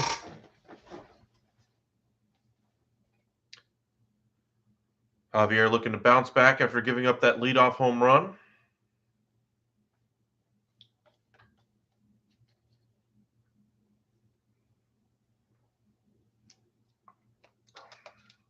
That one just misses off the outside corner. Not sure that's where they were hoping to throw that slider. But in either event, it's now 1-2. Appreciate all 20 of you guys joining us. Hit that like and subscribe if you haven't already. The 1-2 misses well north of the zone. It's now 2-2. Looks like he's lost his grip on that slider again. The last 2 pitches he tried to throw sliders and hasn't been able to locate.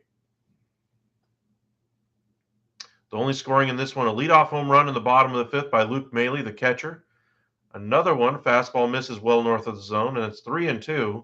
Javier struggling with command all of a sudden.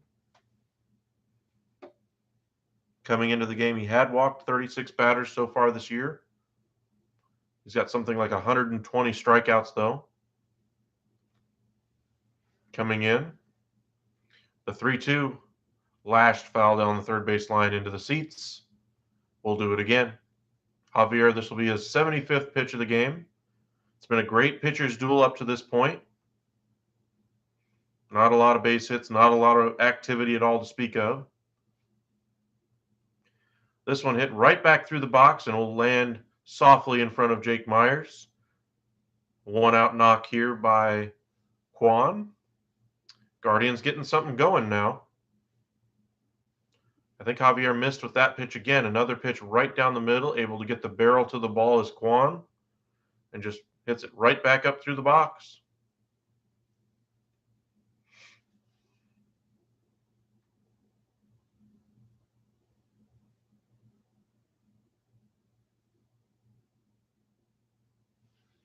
Ahmed Rosario due next. He's 0 for 2 so far today, though. He came over as part of that package for Francisco Lindor a few years back. The first couple years with the Cleveland Guardians did not go well. This year, though, he's performing significantly better. Starting to embrace being an everyday player for the Cleveland Guardians.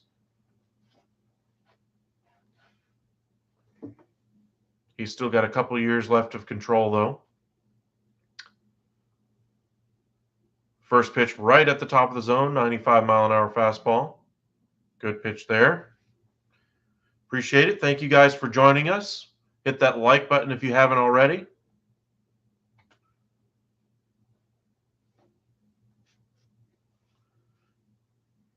Rosario's flown out both times.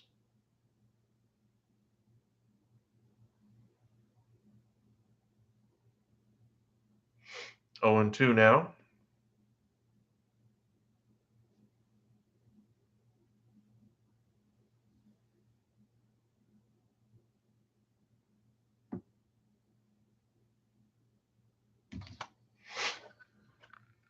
The pitch bounces and gets away. This one may go all the way into the dugout. Quan circles around second and thought about going to third, but does not. That ball stopped just before it rolled into the dugout there. That one kicked very far away, a lot further than they usually do. Thank you for the like. Appreciate that.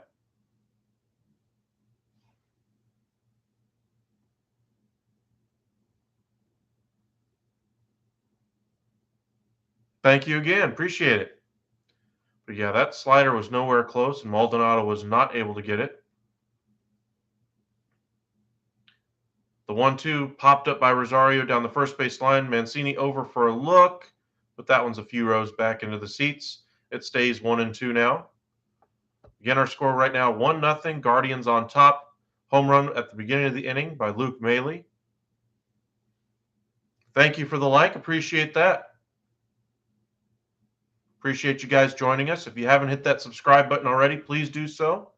We'll be going live again this evening for Sunday Night Baseball between the Padres and Dodgers. So make sure you join us around 6 o'clock this evening Central. Little tapper to second. Diaz flips on to first. That's the second out of the inning. Quan moves to third on the play.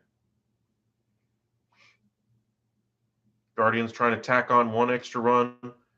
I mentioned this game might be a 2-1 finish. Right now it's 1-0 here in the bottom of the fifth. It's been a very good pitcher's duel so far. McKenzie's been very efficient for the Guardians as well. Appreciate all 18 of you guys joining us.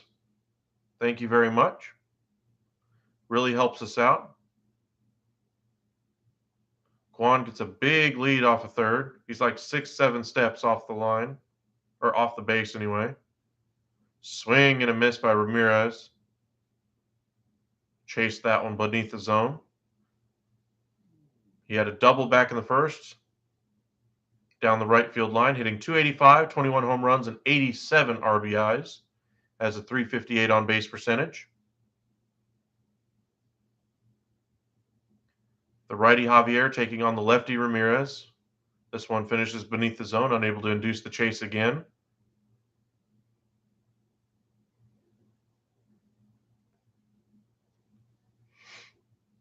Ramirez with runners in scoring position and 2 outs, hitting .346.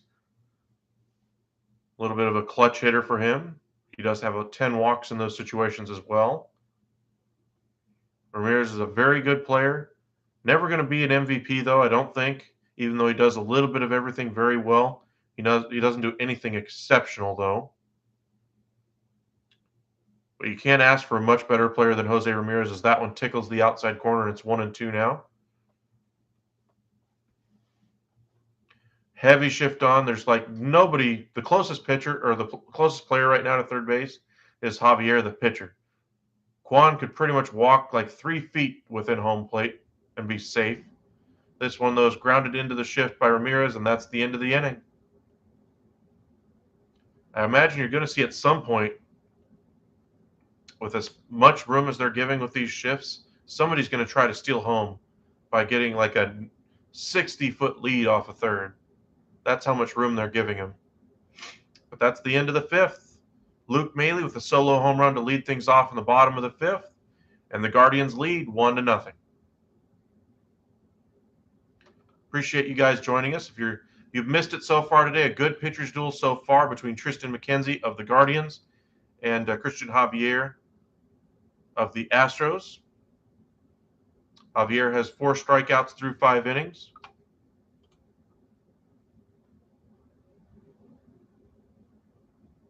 McKenzie has 5 strikeouts through 5 innings. Only given up 2 hits so far. Lowered that ERA down to 3.24. For the Astros, they'll have Maldonado, Pena, and Diaz due up. 9, 1, and 2 in the order, respectively. If you're just joining us, make sure you hit that like button and subscribe. Got a lot of content coming your way this week, so make sure you join us here at the Upside. We cover the NBA, MLB, NFL, and the NHL. Put out a whole bunch of videos around the trade deadline. Had a really good live with you guys on Tuesday. Gained about 230 subscribers on Tuesday, so thank you very much for joining us. Trying to climb to 700 by the end of the week, or end of the week anyway. Let's see if we can do that. Got 15 of you guys in here right now, so if you haven't hit that subscribe button, please do so. It really helps us out. Thank you very, very much. But as I mentioned, we got a lot of things coming your way, putting out a lot of short videos for you guys. Just finishing up the last recaps on the deadline. We'll go into some of the training camp news that's out there, go over some of the offseason news and notes from your favorite NFL team. NBA is about a month away from reporting to training camp, to their offseason program anyway. And then NHL will be right behind them. So the fall is going to be very busy yet again. A lot of news for you guys, so make sure you subscribe. That way you don't miss out on anything. Maldonado digs in, hitting 183 with 11 home runs and a 604 OPS. Takes strike 1 there right at the knees.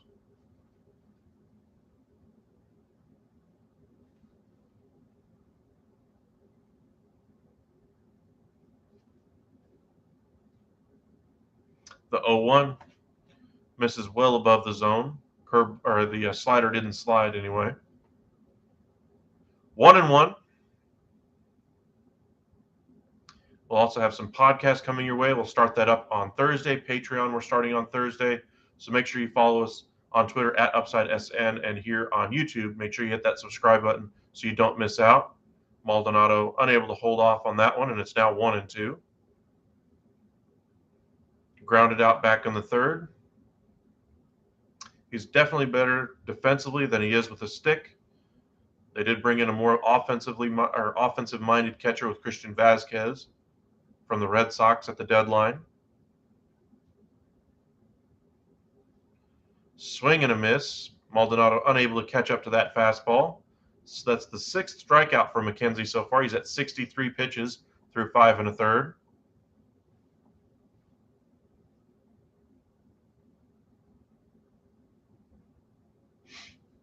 They show off the Jim Thome statue out there in left field, it looks like. No, right center field. There's a statue out there beyond the bullpens. Jim Thome, and Hall of Famer, great all-around player. Played for the Indians for a number of years, now the Guardians. Played for the White Sox for a number of years at the tail end of his career as well. part of that 600 home run club. Great contact hitter. I think if he suited up right now, Jim Thome could still hit 20 home runs if he needed to. He'd still hit for at least a 275 average, even though he couldn't run very well. He's that good of a hitter.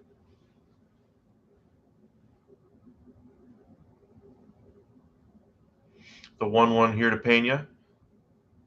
Foul tipped, but unable to be held on to by Maley, and it's 1-2.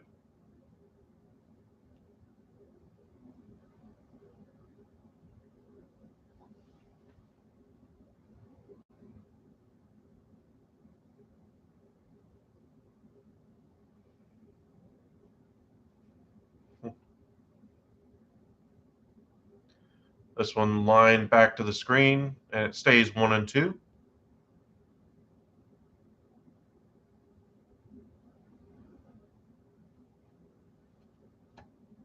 For those of you just joining us, the game is 1-0, Guardians in front. Great pitchers duel between Tristan McKenzie and Christian Javier. McKenzie is set, and the pitch right at the bottom of the zone. Pena knew it. I mean, that was right at the very bottom of the zone. That's the 7th strikeout now for McKenzie. For those of you who've been sleeping on the Guardians, don't. Their starting pitching is phenomenal. McKenzie is absolutely lethal.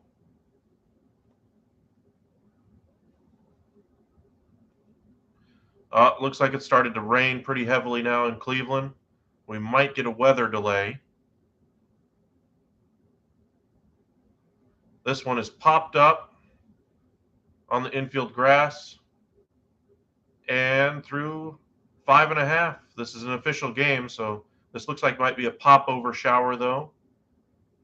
We'll see if they end up throwing or bringing out the tarp. They might. The entire stands are going up to seek cover anyway. We'll see how quickly this dissipates for them. Welcome back, Cody. Thanks for joining us. Looks like we might get our first rain delay theater here. Shouldn't be too long, though. It's a very sunny day there in Cleveland. Just having a pop-over shower that's absolutely hammering the stadium right now. In case you guys are just joining us right now, it's all 19 of you guys. Thank you guys for joining us. It's 1-0 Cleveland on the strength of a Luke Maley home run in the bottom of the 5th. The rain just started to pour down in Cleveland, so they just finished the top half of the 6th. I'm curious to see if we'll get a weather delay. I can't do the White Sox game at 1:35, unfortunately. I got something I got to do this afternoon, but I will be back in time for the Sunday night baseball game. I will check in, though, on the Yankees. The Frankie Montas is going to start for the Yankees today, his first start for them. We'll check in a little bit on the White Sox game if this one's still going on. But we will be doing the White Sox game, I think, later this week. Let me see. I had that one written down, I think.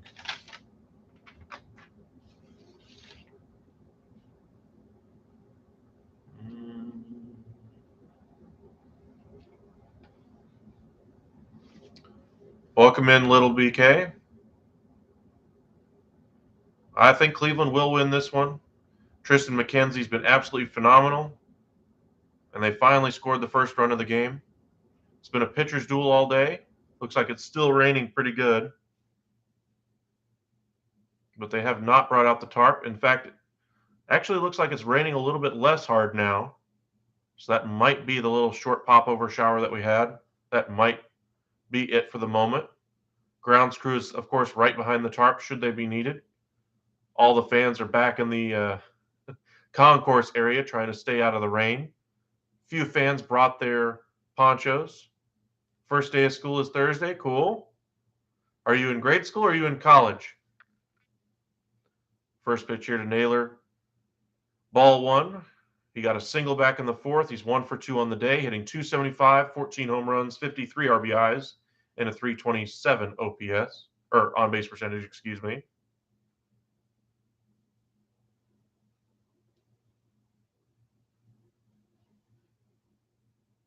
Allen misses well inside, 2-0. Javier struggled with location in the last half inning. We'll see if he's able to bounce back. So far, not so good, though.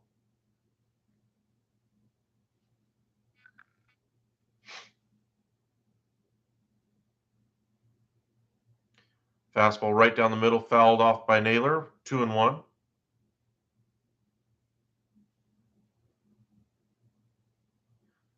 Fifth grader, cool. Make sure you get all your books. Make sure you do your studying. Have fun with your friends and enjoy it. Fifth grade was a good year for me. Got to spend a lot of time with my friends that year. This one's popped up behind second base. Diaz makes the catch, 1 away.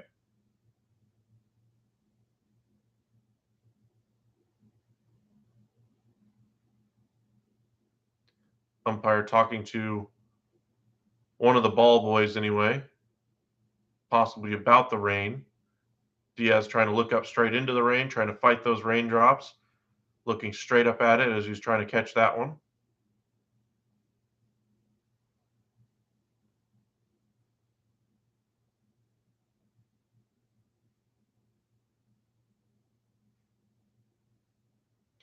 Jimenez swings at the first pitch here and lines it into center. The rain is really starting to come down now again.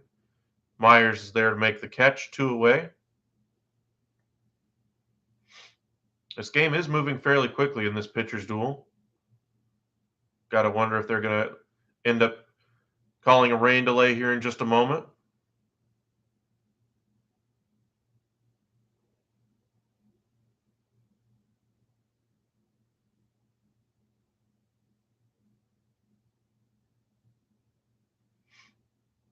Hopefully you have a good school year, enjoying some baseball before the school year gets going. So we appreciate you joining us.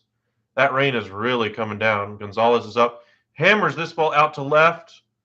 This one might be knocked down because of the rain. It's raining so hard now. That's 3 up, 3 down. That's a quick inning there for the Guardians. We'll see if they do bring out the tarp here. It is raining pretty good now. Through 6, Guardians in front 1-0. Kind of wish I was there in Cleveland right now, getting to enjoy the rain. Down here in Texas, let's just say it's a little warm. I would take any rain right now just to water the lawn even, let alone cool it off. Let's just say my lawn could use a little water at this point.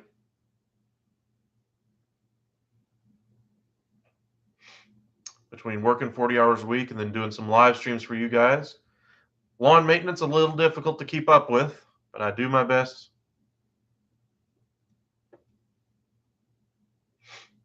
We're going to the top of the 7th. Thank you guys for joining us. Appreciate the like. If you haven't already liked and subscribed to us, make sure you do so. Really appreciate all the people who've subscribed to us over the past week. We've gained almost 400 subscribers over the past, we'll call it week and a half anyway. Already gained a couple of you guys on this stream, so thank you very much for hitting that subscribe. Yeah, Arizona is very dry. You watching us from Arizona, I'm guessing?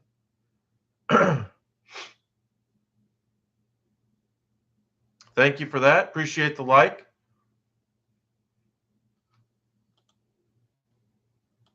Thanks for the subscribe. Really appreciate that. Thank you very much.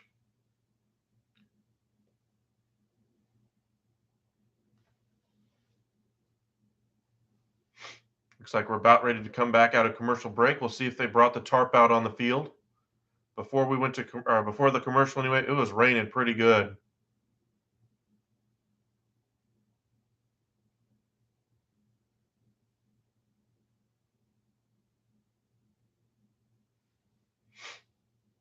And no, they're still going to keep going, it looks like. The rain is still coming down. Yordan Alvarez, the DH for the Astros today, digging in.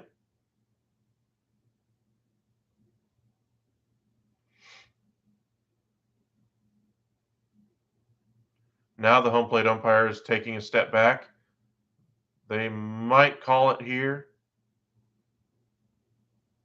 Oh, no, I see what happened. They're waiting for the lights to come on here. It's a very dark sky now. The sun is gone in Cleveland. We might get a rain delay. They're waiting for the lights to come on in the stadium.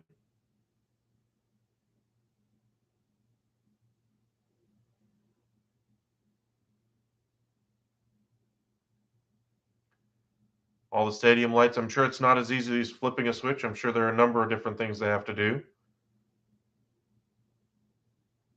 Oh, I see. One of the lights has a fourth of the light on, and it's out towards the center field area. So it's going to be distracting for a hitter. That's why baseball now has the batter's eye. Umpire kind of enjoying the rain right now as they wait for that to be fixed. In case you're just joining us, though, it's been a pitcher's duel so far between the Guardians and Astros. Tristan McKenzie has been absolutely filthy today for the Guardians, absolutely dominant in pretty much every single way you could hope for. He looks to be one of the next great pitchers out of that Cleveland system. He's just carving up this Astros lineup. He's out here at the top of the seventh. He's only at, oh, they have brought on some of the lights now.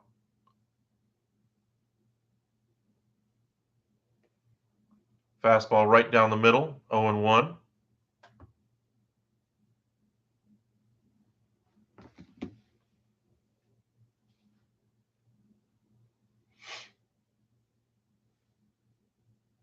Some baseball news today, and as far as transactions, now that teams can no longer trade anybody, you're going to see a lot of waiver claims. Uh, the Rangers waived outfielder Steven Duggar that they traded for a couple weeks ago, or about a month ago now. Alvarez lines the 0-2 out to right, and Gonzalez makes the catch, one away. But Steven Duggar was traded by the Giants to the Rangers in exchange for Willie Calhoun. Duggar was designated for assignment about a week ago, a few days ago anyway, and he has since been claimed off waivers by the Angels. A number of players were designated for assignment as a result of the trades at the trade deadline, but you should see a lot of those type of waiver claims over the next couple of weeks. Juris Familia, Odubel Herrera of the Phillies were both designated for assignment by them. Tristan McKenzie, nice fastball, paints the outside corner, and Bregman just kind of stares in awe of where that pitch was.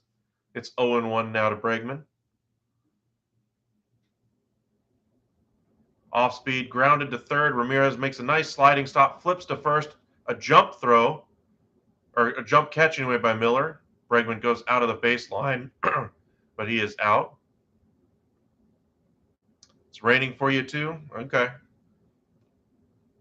You in the Cleveland area or something? You a Cleveland fan? Wish it was raining here in Texas. That's all I'll say. Got 20 of you guys joining us, so thank you very much for joining. If you haven't hit that subscribe button already, please do so. Really appreciate the support we've gained. Trying to reach 700 by the end of the week, so let's see if we can make it happen. See how close we can get today, and then we'll do another live stream this evening for the Padres and Dodgers. This one lifted out to left center, and Quan makes the catch. Another quick inning for McKenzie. McKenzie's worked very quickly this game. Astros, apparently the scouting report says attack the fastball early because he is filling up the strike zone. I will give him that. But that's allowing him to pitch deeper and deeper and deeper into this game. Through 6.5. Guardians in front 1-0.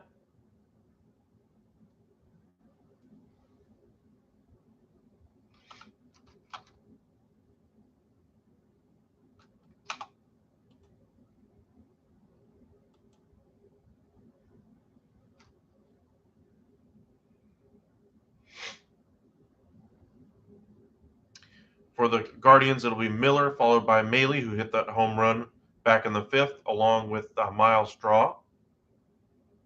See if we can get a little bit more offense. Astros, no runs, 2 hits, no errors. Guardians, 1 run, 6 hits, no errors. In a corresponding move, the Angels have designated outfielder Dylan Thomas. Yeah, you're in the Midwest. Cool. There are times when I'd wish I was there just because of the cooler temperatures, the rain, etc. Sometimes I wish I was up north just for the rain, say in the Seattle area. This heat down in Texas is something else, and then you have the humidity here in East Texas on top of it.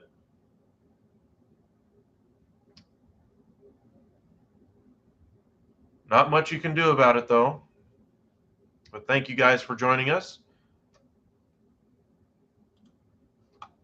In case you guys are just joining us, Christian Javier for the Astros has gone 6 innings, gave up 6 hits anyway with 4 strikeouts. The only run of the game came on the Luke Maile home run in the bottom of the 5th. For the Guardians, Tristan McKenzie has gone 7 innings, only allowed 2 hits anyway with 7 strikeouts. Has not given up a run yet today. So thank you guys for joining us. Appreciate the likes. Make sure you hit that subscribe button as well. We'll have a lot of content coming your way this week. A lot of changes coming your way as well. So make sure you tune back into us and see if you like the new changes we're going to be making. Trying to improve the content for y'all.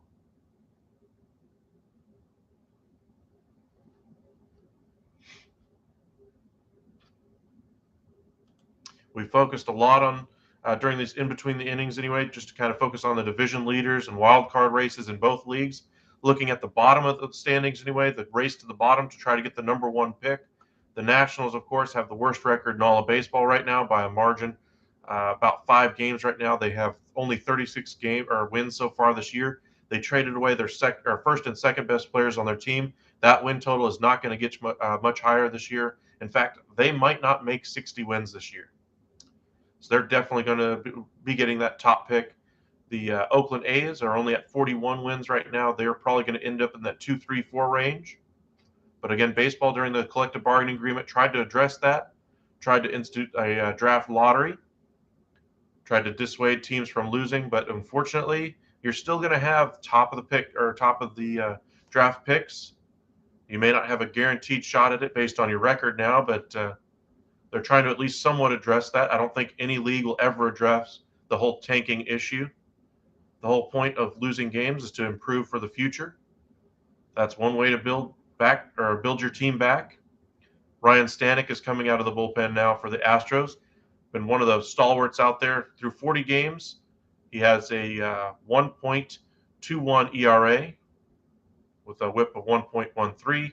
Struck out 40 batters. So has walked about 20 guys though. He's come on some tough times over the past week or two though. He had a .77 ERA before the All-Star break. Had some recent struggles, so we'll see if he's able to improve. Get back to his old self anyway. Still has a very good earn run average though, so.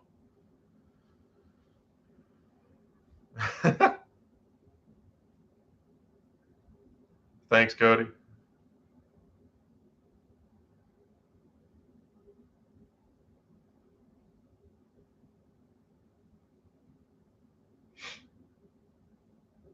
Here in the bottom of the 7th, Guardians lead 1-0.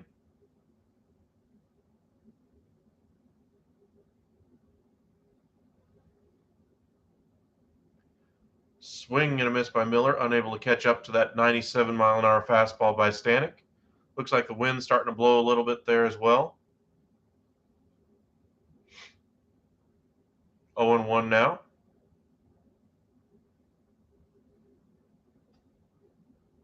Hopefully you get to enjoy it. Miller lines this one down the line, but foul off the screen.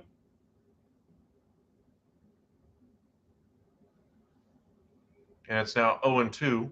This game has moved very quickly today. We're not even at 2 hours in the game, and we're already in the 7th. Most baseball games would like to, back in the day, they'd like to keep those around 2.5, 3 hours. That's why they block out 3 hours on the TV schedule anyway. Right now, we're not even to 2 yet. Line drive fouled on the third base line this time. Grounds crew is able to get that one. They were crouching down behind the tarp.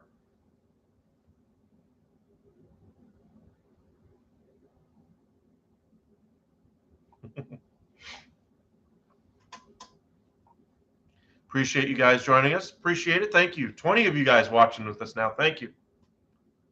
Miller takes strike 3 on the outside corner, off speed by Stanek. Does not like that call. It was a strike, though. Sorry, Guardians fans. Now your hero of the game so far, Luke Maile, had that solo home run in the 5th, hitting .222 on the year. That was his first home run of the year. Does have 10 RBIs with a 317 on base percentage. So he is willing to work the count. We'll see if he does that here with Stanek.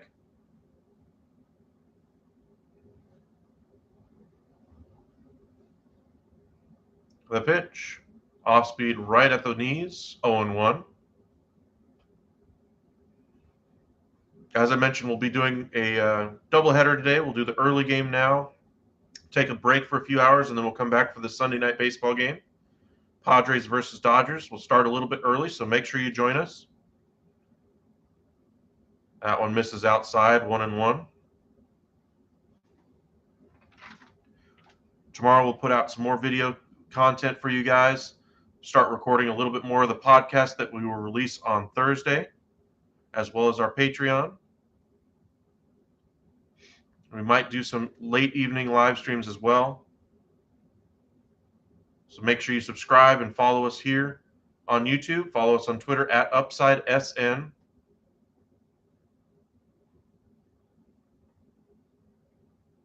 That was Maley's first home run since May 20th of 2019. Perfect time for it if you're a Guardians fan.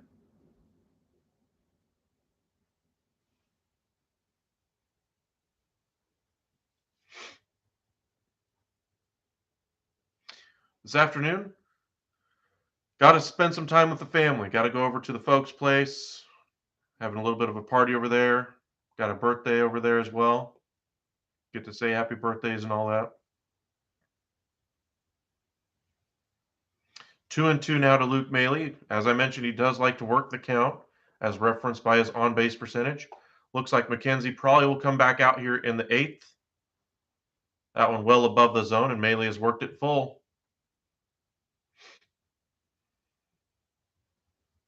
On Tuesday, probably take the night off. That will be Castillo getting the start for the Mariners against Garrett Cole. That one should be good. Wednesday, we'll be back with the live streams, though, for sure. We'll have a doubleheader that day. We'll be doing the Marlins and Phillies. That'll be Thor's second start with the Phillies against Sandy Alcantara. We'll also check in on the Braves and Red Sox and the Blue Jays and Orioles. In the very late game of the day, anyway, we'll watch the Dodgers and Twins. Sonny Gray versus Clayton Kershaw is the tentative matchup. Of course, Kershaw right now is injured, left his game Thursday, and there's no timeline for his recovery. Got to think that he's going to miss this start, so we'll see what ends up happening. The 3-2 pitch by Stanek. That one just off the corner. That's a full count walk there. Maley working that count. He's had a good day. Looks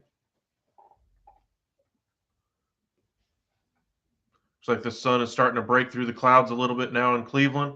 Looks like the rain chances might be dissipating. Grounds crew, though, is still crouched behind the tarp, though.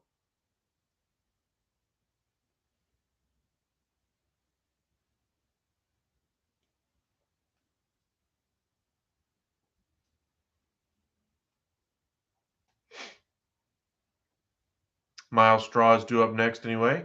Takes ball one off the outside corner. Next Sunday on Peacock, they just showed, is going to be the Padres versus the Nationals. Juan Soto returns to D.C. to face his former team. That'll be the final game of that 3-game set. We'll cover a little bit of that on Friday and Saturday as well. Juan Soto being back with the back in D.C. against his former team. NFL season is just getting underway anyway. Training camps are going. Preseason is starting up. Hall of Fame game was this Thursday. Our first game that we will cover is going to be on Friday. Hopefully, if I get off in time, we'll be watching the Packers versus the 49ers. Biggest reason I want to watch that one is going to be because of Trey Lance. I want to see what he's got. I imagine they're going to give him as many reps as they need to, probably in the first half of the game against the Packers. And, of course, will Jimmy Garoppolo still be there? He hasn't been traded as of yet. And then on Saturday, we'll watch the Battle of LA at about 9 o'clock. That'll be the second part of our doubleheader on that day as we watch the Rams versus the Chargers. Starters should not be in the game for too long, if at all, in that one, but it's the Battle of LA. Should be very competitive. Straw lifts this one foul, and it's now 2-2. Appreciate you guys joining us. Thank you. All 18 of you guys. Been dancing around that 18 number all afternoon, so appreciate it. Thank you very much for joining us here at the Upside. Make sure you hit that like and subscribe button, and you'll be notified whenever we do go live. We cover the MLB, NBA, NHL, and the NFL.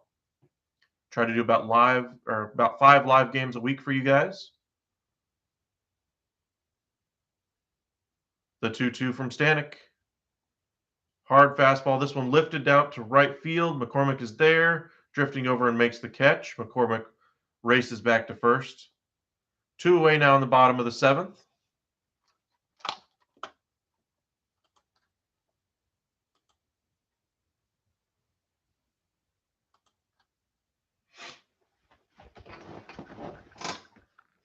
It'll be the top of the order now. Quan will be due up for the Guardians. He's had a good day today, both defensively and at the plate.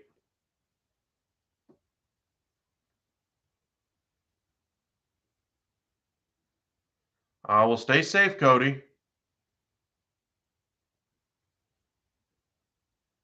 First pitch swing, Quan pops this one up and out of play. Sun is now everywhere on this field. Looks like the rain is now gone for the day, or at least for the moment in Cleveland. Quan is 2 for 3, has a couple of singles today, hitting .298, a couple home runs, and 28 RBIs. Only run coming on that Luke Maile home run back in the bottom of the 5th. He stands right now at first base after working a full count walk anyway earlier this inning. The pitch by Stanek bounces in there. Nice block there by Maldonado. 1-1 now.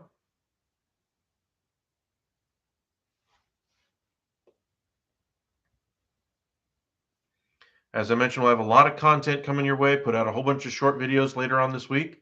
Wrap up our news on the trade deadline. Start going through the training camps through all the different NFL teams. Tongue-tied myself there for a moment. Quan takes that one upstairs. 2-1 now. As I mentioned, we'll have our podcast and Patreon going live on Thursday. So thank you guys for joining us here at the Upside. All of you people who have joined us over the past couple of weeks, given us a lot of support, really helped spur the energy, I'll put it that way, of putting out more content for you guys. Rain delay at Wrigley, yeah. They have their fair share of rain delays there just because they play a lot of day games. They are close to the lakes. They get their fair share of rain. Down here in Texas, I would love some of that. So send it our way if you want. Turn on the fans. Blow it this way. Quan is now ahead 3-1. The pitch from Stanek, unable to check his swing, is Quan, and it's now 3-2. 2 outs here in the bottom of the 7th. Maile will definitely be off with the pitch on this one.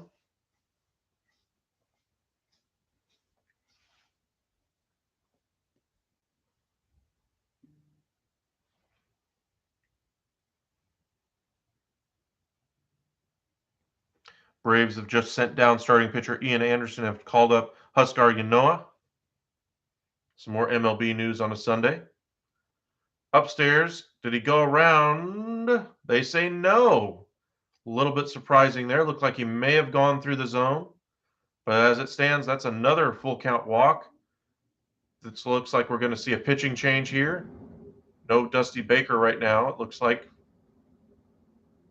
for the Houston Astros managing today. And they are going to go to the bullpen. Stanek has walked a couple so far today. He has not been the same pitcher after the All-Star break. And you can kind of see the struggles he's having. It'll be Rafael Montero coming out of the bullpen. Pitching change here in the bottom of the 7th. Stanek shouting a few things. He goes off the field unhappy being pulled there.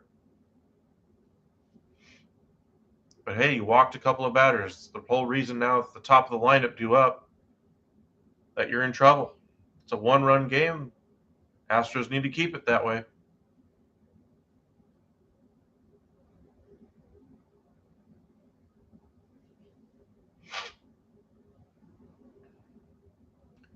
Thank you guys for joining us. Appreciate it. If you haven't hit that like button already, please do so. If you have, thank you very much. Really appreciate it. Had a little bit of rain, but it did not ultimately stop the game yet. Sun is back out in Cleveland. It looks like we're good to go the rest of the way.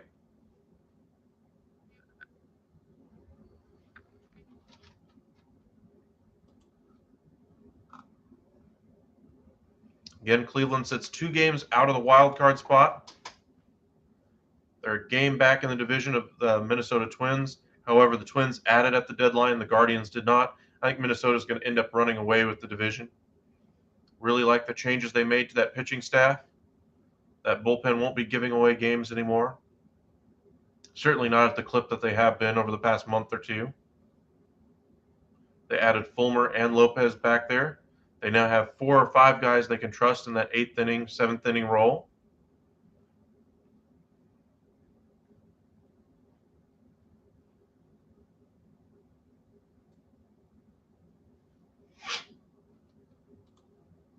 Montero is on in 45 games, has a 4-1 record with a 1.64 ERA, a whip of .95, 47 strikeouts and 15 walks. He's been fantastic. He was traded away by the Rangers for a couple of prospects to the Mariners a couple of years ago anyway. Was not able to find the same success there at all, and somehow found his way to Houston, where he's since found that same success that he did with the Rangers. Maybe he just likes playing in Texas a lot better. Former Mets prospect. Spent some time with the Royals, I believe, as well.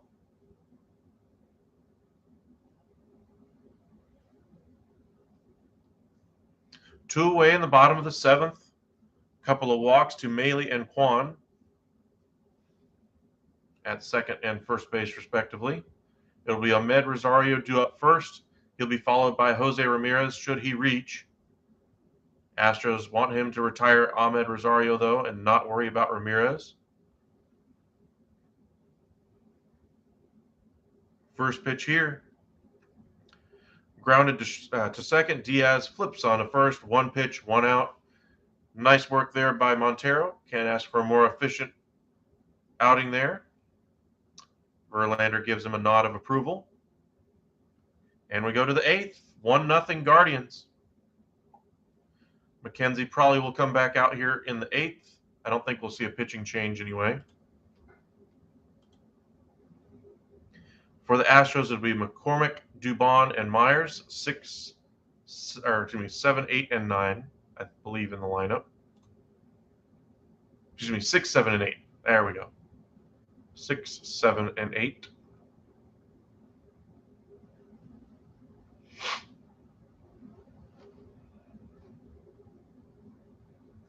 McCormick 1 for 2 so far today. Dubon and Myers both 0 for 2.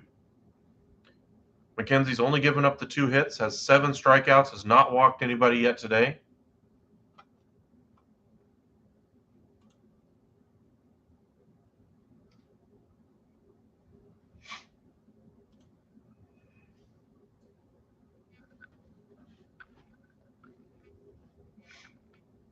Thank you guys for joining us. Let us know where you're watching from. Have somebody out in the Midwest anyway, had somebody out in Arizona watching with us. I know a lot of you guys may not be able to watch your favorite team because you're out of market for them. So if you're a fan of the Astros or the Guardians and you're watching from a different market, hopefully we're able to provide that for you. As I mentioned, we'll be doing the Padres and Dodgers tonight, Sunday night baseball game. You can watch on ESPN and then enjoy the chat here on YouTube.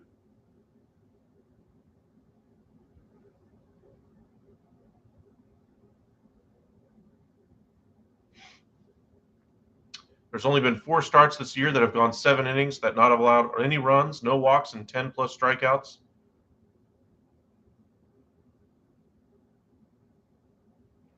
McKenzie is getting close to being added to that list. Just needs a couple more strikeouts to get there.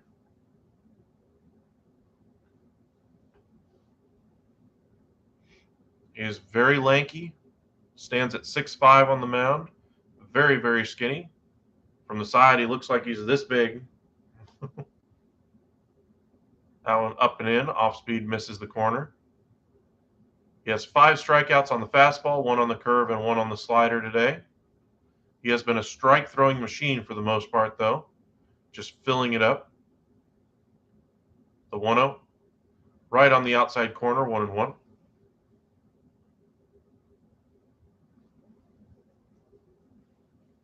McCormick did have a single back in the second, hitting .237 on the year. Does have 11 home runs and 29 RBIs. This one fouled back to the screen, 1-2. McKenzie is at 78 pitches, so if he's able to remain economical this inning, we might see a complete game out of him. Anytime you can get your starting pitcher to break 7 innings nowadays, it's seen as a rarity, let alone 8. Complete games are almost completely or non-existent nowadays. Swing and a miss. That's the 8th strikeout now for McKenzie. As I told you, he's had it working today. Appreciate all you guys joining us. Got 22 of you guys. Thank you very much. Through 7 1/3 anyway, McKenzie has struck out 8, only given up 2 hits. He might be the most valuable pitcher right now for the Guardians. If they do decide to trade a starter in the offseason, he might fetch the biggest return. Thank you for the like. Appreciate that. Just because of how young he is. And you're seeing him handle this Astro lineup that's no slouch. Tucker has come on as a pinch hitter here. Takes a curveball for a strike on the outside corner. Tucker hitting .241, 19 homers, 67 RBIs with a .328 on-base percentage. He's willing to work the count as well. Altuve has also stepped out on to the on-deck circle. Swing and a miss. Thank you, Pringle, for joining us. If y'all haven't hit that like or subscribe, please do so. Really appreciate all the support we've gained over the last week or so. Gained over 230 of y'all on Tuesday. Gained like 400, I believe, since about a month ago now. Trying to reach 700 by the end of the week. Let's see if we can get there. Tucker fouls that one away, and it remains 0-2.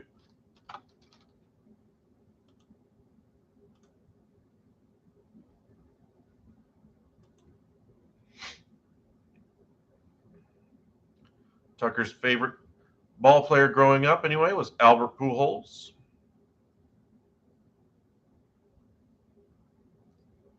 Interesting still seeing him play.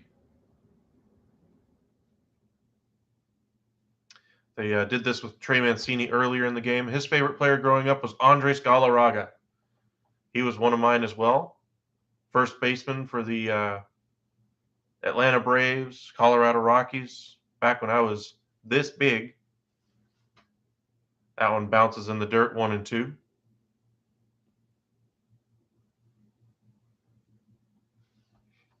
Thank you guys for joining us on a Sunday afternoon. Hopefully you guys are enjoying some baseball with us. Thank you for the subscribe. Appreciate that. Really does help us out. Trying to reach 7 by the end of the week. See if we can reach 650 by the end of this stream. That'd be really nice.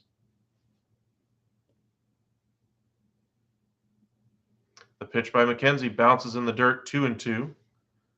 Tucker making him work. From the 2015 draft, 4 players in this game were in a part of that draft in the top 42 picks. McKenzie was the 42nd one. Naylor was picked at 12. Bregman was picked at 2. Tucker at 5. The pitch by McKenzie. Off the outside corner, 3-2. If nothing else, this at least has made him throw a few pitches more than, well, anybody else in the lineup has really made him throw today. He's in danger of walking his first batter.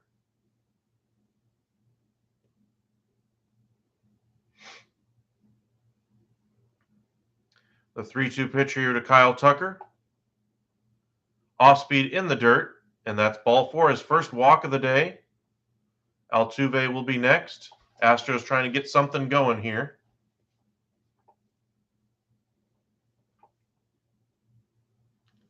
McKenzie unhappy with himself. They're just unable to entice the swing there. I still think he threw it exactly where he wanted to, but Altuve coming up, hitting .284 on the year, 19 homers, 38 RBIs with a .368 on base percentage in 92 games. Everybody booing for Jose Altuve right now. He's the one representative still on this team that was around for that scandal that they had, banging of the trash cans and whatnot. Whether or not he was the main recipient or beneficiary of that scheme does not matter. He's the one that's going to get the vitriol now that Correa's gone. Beltran isn't there, et cetera, et cetera. First pitch here to Altuve. Well north of the zone, above the head of Altuve. 1-0. Altuve is very short in that box, though. Maley had to stand up and catch that one. Bullpen is starting to loosen anyway for the Guardians. This probably will be the final inning for him. If he's able to get the double play here, that might give him a chance to come back out for the ninth. We'll see. That one well above the zone again, starting to lose location.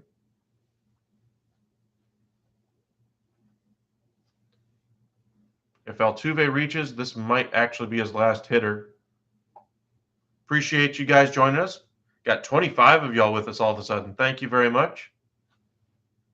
If you haven't hit that like button already, please do so. Would really appreciate that. And hit that subscribe if you haven't as well. Trying to reach 700 by the end of the week. Be nice if we can hit 650 by the end of this stream. Tonight we'll be doing Sunday Night Baseball for the Padres and Dodgers. Make sure you turn on your alerts. That way you know when we go live, and also follow us on Twitter at UpsideSN. We'll post on there whenever we do go live or send out a video as well. Christian Vasquez has stepped out into the on-deck circle now. Astros emptying out their bench, bringing out their offensive weapons.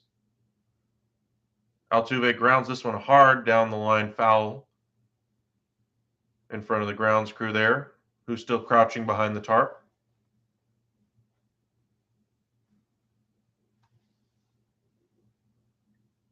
That pitch was up at the eyes of Altuve, and he still got on top of it.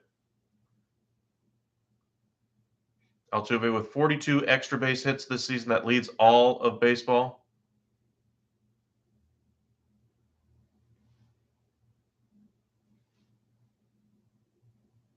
The set by McKenzie. And the pitch. Grounded to third. Ramirez onto second. Flips to first. Nice play. Altuve was not hustling down the line, though.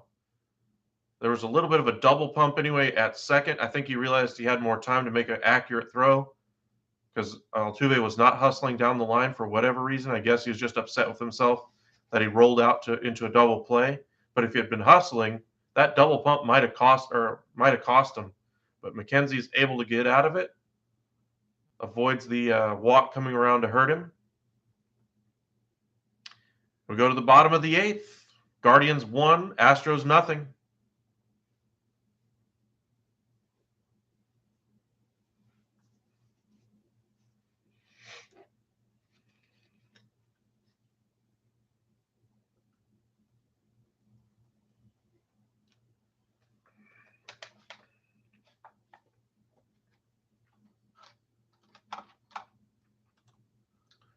Let's check in on that first start for Frankie Montas. He hasn't taken the field yet. It's Adam Wainwright right now pitching to Aaron Judge. And he grounds out to second. LeMahieu has moved on to third. One out here in the top of the first there.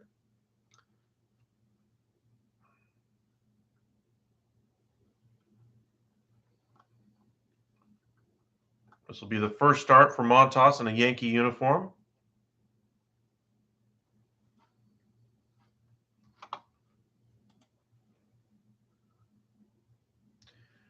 For the Guardians, they'll have Ramirez, Naylor, and Jimenez due up in the bottom of the eighth.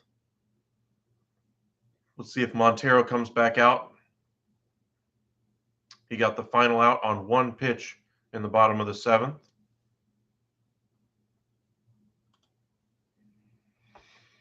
Looks like McKenzie might indeed be done.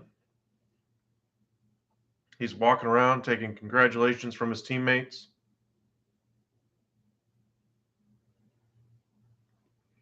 Now up on the top step with his team. Yep, he's probably done. We're going to see Emmanuel Clase come out of the bullpen to get the save, I'd imagine. Altuve takes over at second. Ramirez digging into the box. Guardians trying to tack on one more. Heavy shift on right now for him. Bregman playing more in a traditional shortstop spot as the third baseman.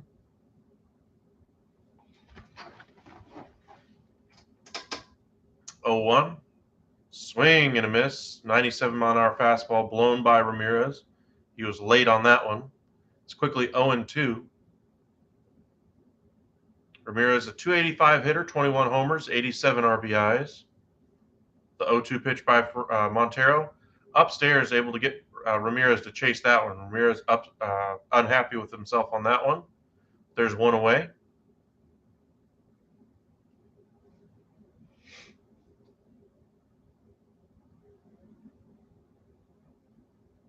Josh Naylor due up next. Designated hitter for the Guardians.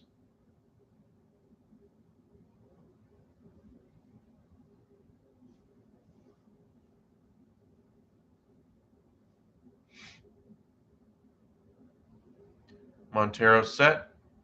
And the pitch. Nice fastball right at the bottom of the zone. Strike one. Oh no, they called it a ball. Wow. Okay. That looked to be completely inside the zone, but oh well. Naylor 1 for 3 on the day. The offering by Montero just beneath the zone this time, 2-0.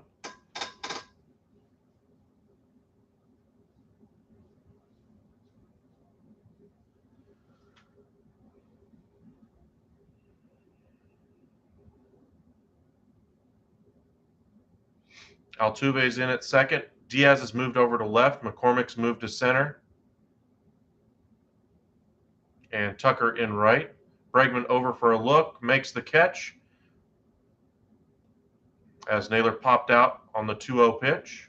There are now 2 away here in the bottom of the 8th. Last chance for the Astros in the 9th. It'll be their 9, 1, and 2 batters. So we'll probably see Christian Vasquez pinch hit to be followed by Pena and Bregman. But for right now, Andres Jimenez trying to keep the inning going for the Guardians. The all-star second baseman is 0 for 3 today, 2 pop-outs and a line-out, hitting .297 on the year. He's been hovering around that 300 average for the better part of a month. 12 home runs and 50 RBIs. Fastball above the zone chased at by Jimenez, and it's 0-1. Has a word with the umpire just to make sure it was above the zone. Appreciate you guys joining us. Thank you for the likes. If you haven't already done so, we'd really appreciate it if you'd hit that like and subscribe button. It really helps us out. Jimenez is jammed on that one, but serves that one into center. McCormick brings that one in and tosses it back into second. 2-out base hit here. Sandy Alomar having a word for Jimenez.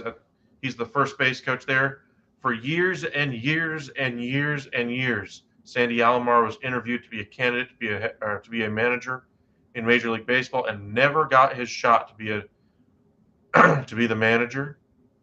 I'd have been very curious to see how he would have done. He was a great catcher in his day. Spent a lot of time with the Indians, some time with the White Sox as well. He was just an all-around fantastic catcher. Knows a lot about the game and just has never been given a chance to be a manager, and I think his time has passed. Maldonado throws from his knees as Jimenez tries to get into second and does so safely. 1-0 now. That was a pretty good throw from his knees anyway.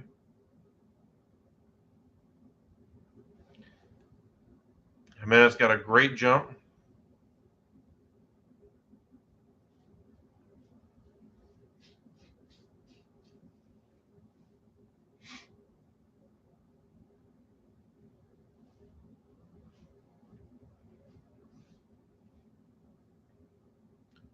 The 1-0 to Gonzalez. Swung on and missed, unable to catch up to that fastball. 96 on the inner half of the plate, and it's 1-1. Welcome back, Declan. Guardians on top here in the bottom of the eighth, 1-0 on the strength of a Luke Mailey solo home run back in the bottom of the fifth. Tristan McKenzie has been absolutely dominant for the Guardians today. Looks like his night might finally be done after 8 shutout innings. We'll probably see Emmanuel Clase come out of the bullpen for the Guardians to finish it off. 1-2 now to Gonzalez. 2 away here in the bottom of this 8th inning. That's Jimenez's 12th stolen base of the year to get him into scoring position. Montero came on to get the final out of the 7th. Stayed on here in the 8th. Little tapper to first, knocked down by Mancini, but no play. Jimenez will get to third. Gonzalez reaches on the infield single. Good effort there by Mancini. Just couldn't quite corral it. But thank you guys for joining us. If you haven't hit that like or subscribe, please do so. Trying to reach 650 hopefully by the end of the stream, 700 by the end of the week. So let's see if we can make a dent into that with this stream here. As I mentioned tonight, we'll be doing the Padres and Dodgers game. So be sure to join us for that as well.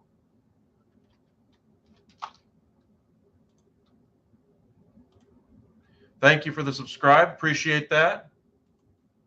Thank you very much. Up to 644. All we need is 6 of you guys. So if you haven't hit that button already, please do so.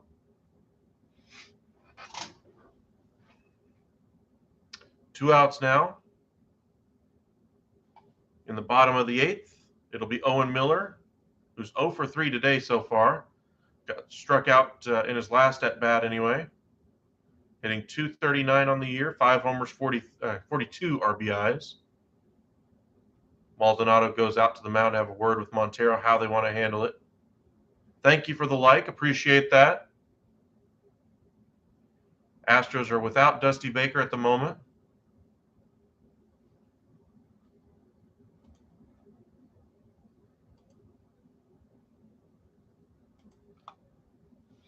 And no, he was not tossed out of the game. They just are without him today. Wow, 25 of you guys. Thanks for joining us. If you're just joining us, it's Guardians on top right now. Tristan McKenzie is absolutely dominant. I haven't heard any news on Dusty anyway. I think he's just away from the team, I'm guessing, for a medical thing.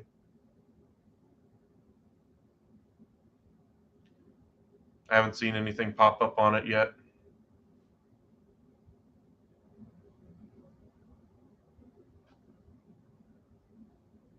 One and one now to Owen Miller. Astros started the day with a bunch of backups in the lineup today, but after they did bring in a couple of them, Tucker and Altuve. Miller flies out to left, and Tucker brings it in. Third out of the inning. To the 9th we go. No runs, 2 hits, no errors for the Astros so far today. 1 run, 7 hits, no errors for the Guardians. It will indeed be Clase out of the bullpen. In my opinion, he's probably the second best closer in all of baseball this year, behind only Edwin Diaz. Diaz started out his career with the Mariners, played fantastic for them, was part of that Robinson Cano, Jared Kelenic deal that brought him to the Mets. Had a couple of down years, but this year's been absolutely everything that they could have hoped for in that deal. Mets have a real chance to go to the World Series this year. One of the biggest reasons why is how good he has been locking down games in the 9th for them. But for my money, Clase coming over from the Rangers was a steal because they got him along with Delino DeShields Jr. in exchange for Corey Kluber, who pitched 1 inning for the Rangers. Clase had, I believe, 6 years left of control at that time. He, of course, got an 80-game suspension since he's been in Cleveland, though. Obviously, he's come back, and he's better than ever, honestly.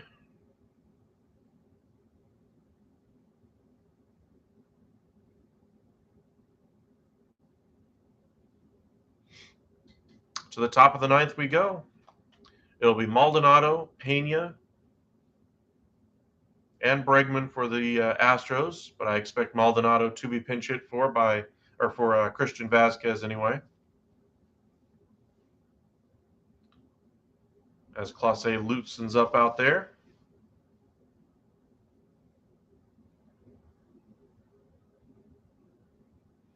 In 47 games so far for Clase, has 23 saves, a 1.39 ERA in 45 innings or 45 and a third innings pitched. Has 46 strikeouts in those innings to only 6 walks. He's a fireballer out there as well.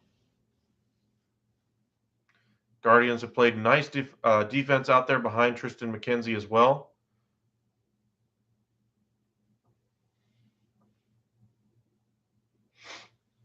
And that's why we have a 1-0 game at the moment.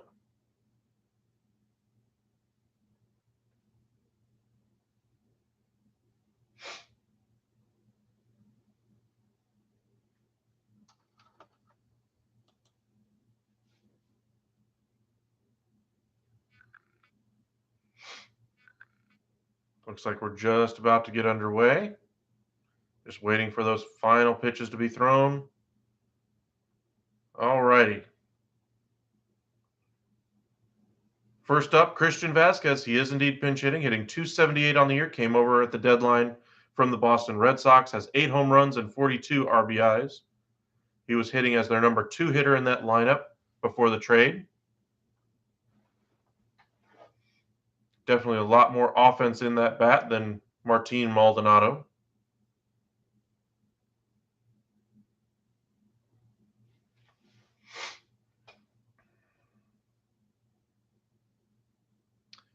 Nice slider there on the outside corner, 0-1. Highest average velocity on his cutter. So far, Clase is the number 1 in all of baseball, 99.7 miles an hour on a cutter. In case you guys are wondering, that's the pitch Mariano Rivera used exclusively as a one-pitch pitcher. You knew it was coming, and you still couldn't do anything.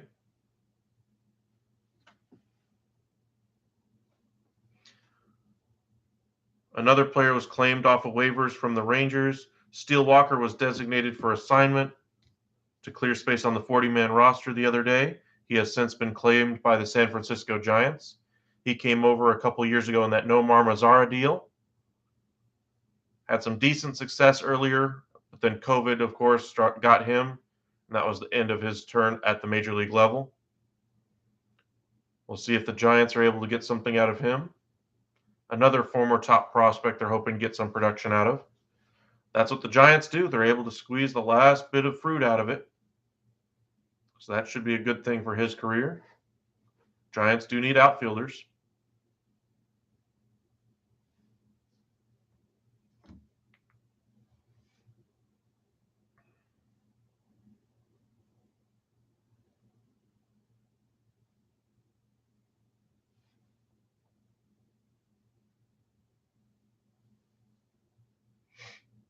Vasquez swings and misses at that one and is down on strikes. One of the best strikeout pitchers in the game right now, Emmanuel Clase, gets a good hitter in Vasquez to chase.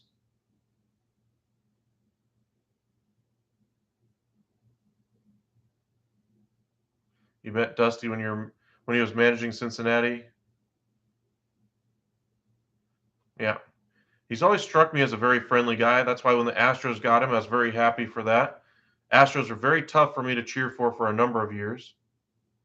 The Astros, it was Christian Javier. He started for them. I believe he went 6 innings. Phillies having some good luck again against the Nationals today, it looks like. Jeremy Pena takes ball 1 upstairs. The second offering from Clase. Hard hit, but right at Jimenez. A one-hop smash to him. That's the second out of the inning. Astros down to their final out.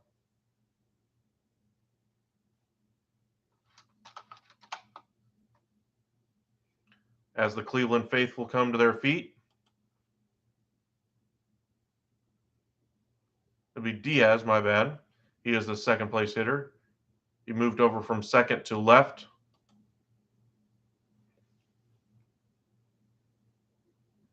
Nationals walked, home or run. Ooh, yuck. We've seen that a lot, though, this year. A lot of bases loaded walks this year. A lot more than usual. First pitch by Clase swung on and missed.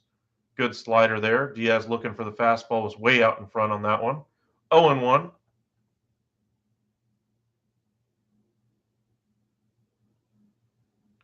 Diaz in his career versus Clase is 1-for-1, though, with a double and an RBI. Astros have a little bit of a chance here. It is only a one-run deficit. Alvarez is on deck. Bregman to follow. It's 0-1 by Clase.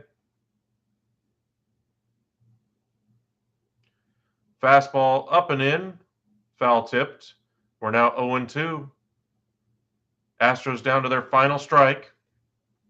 Thank you guys for joining us. As I mentioned, we'll have another live stream starting up about 6 o'clock this evening as we watch Sunday Night Baseball, Padres versus Dodgers. So make sure you guys join us for that. Thank you for all the likes, all the support, all the new subscribers we've gained today. If you haven't hit that button already, please do so. Top of the ninth anyway. Guardians on top, 1-0. 2 outs. Aledmus Diaz versus Clase. The 0-2 pitch. Off speed, swung on and missed. Diaz out in front again. Clase very demonstrative out on the mound after that strikeout. Guardians take it. 1-0 shutout. Great pitching today all the way around by the Guardians. 8 innings, 8 strong innings by Tristan McKenzie. Only gave up 2 hits and 1 walk. Had 8 strikeouts. And then Clase comes on and just shuts everything down in the ninth. Guardians take it 1-0. But thank you guys again for joining us. Before we shut things down, just to kind of recap everything, the only run in the game was scored by Luke Maile on a solo home run out to left. Tristan McKenzie, the 8 strong innings in Clase, shut things down. Javier pitched well for the Astros. The only blemish was that 1 home run. Bullpen came in and did their job for them, but not enough. Only 2 hits were allowed today by the pitching staff of the Guardians, and a shutout. And just to kind of recap everything we'll be doing, we're going to have some changes here at the Upside, so make sure you subscribe to us here. We're going to have some changes here to the live stream. We'll have a banner down here at the bottom as we go along in the week. Once we get those changes up, we'll let you guys know. So you're going to see some improvements to the live streams we're going to be doing. We're also going to have a podcast coming out on Thursday. We're starting up a Patreon, so make sure you join us here on YouTube. And we're going to have a lot of content coming your way, so make sure you follow us. Subscribe to us on Twitter at Upside again. Thank you guys for joining us here at the Upside, and we'll see you later on this evening. Appreciate you guys joining us. Guardians take it 1-0 against the Astros. Great job by Tristan McKenzie. We'll see you guys this evening.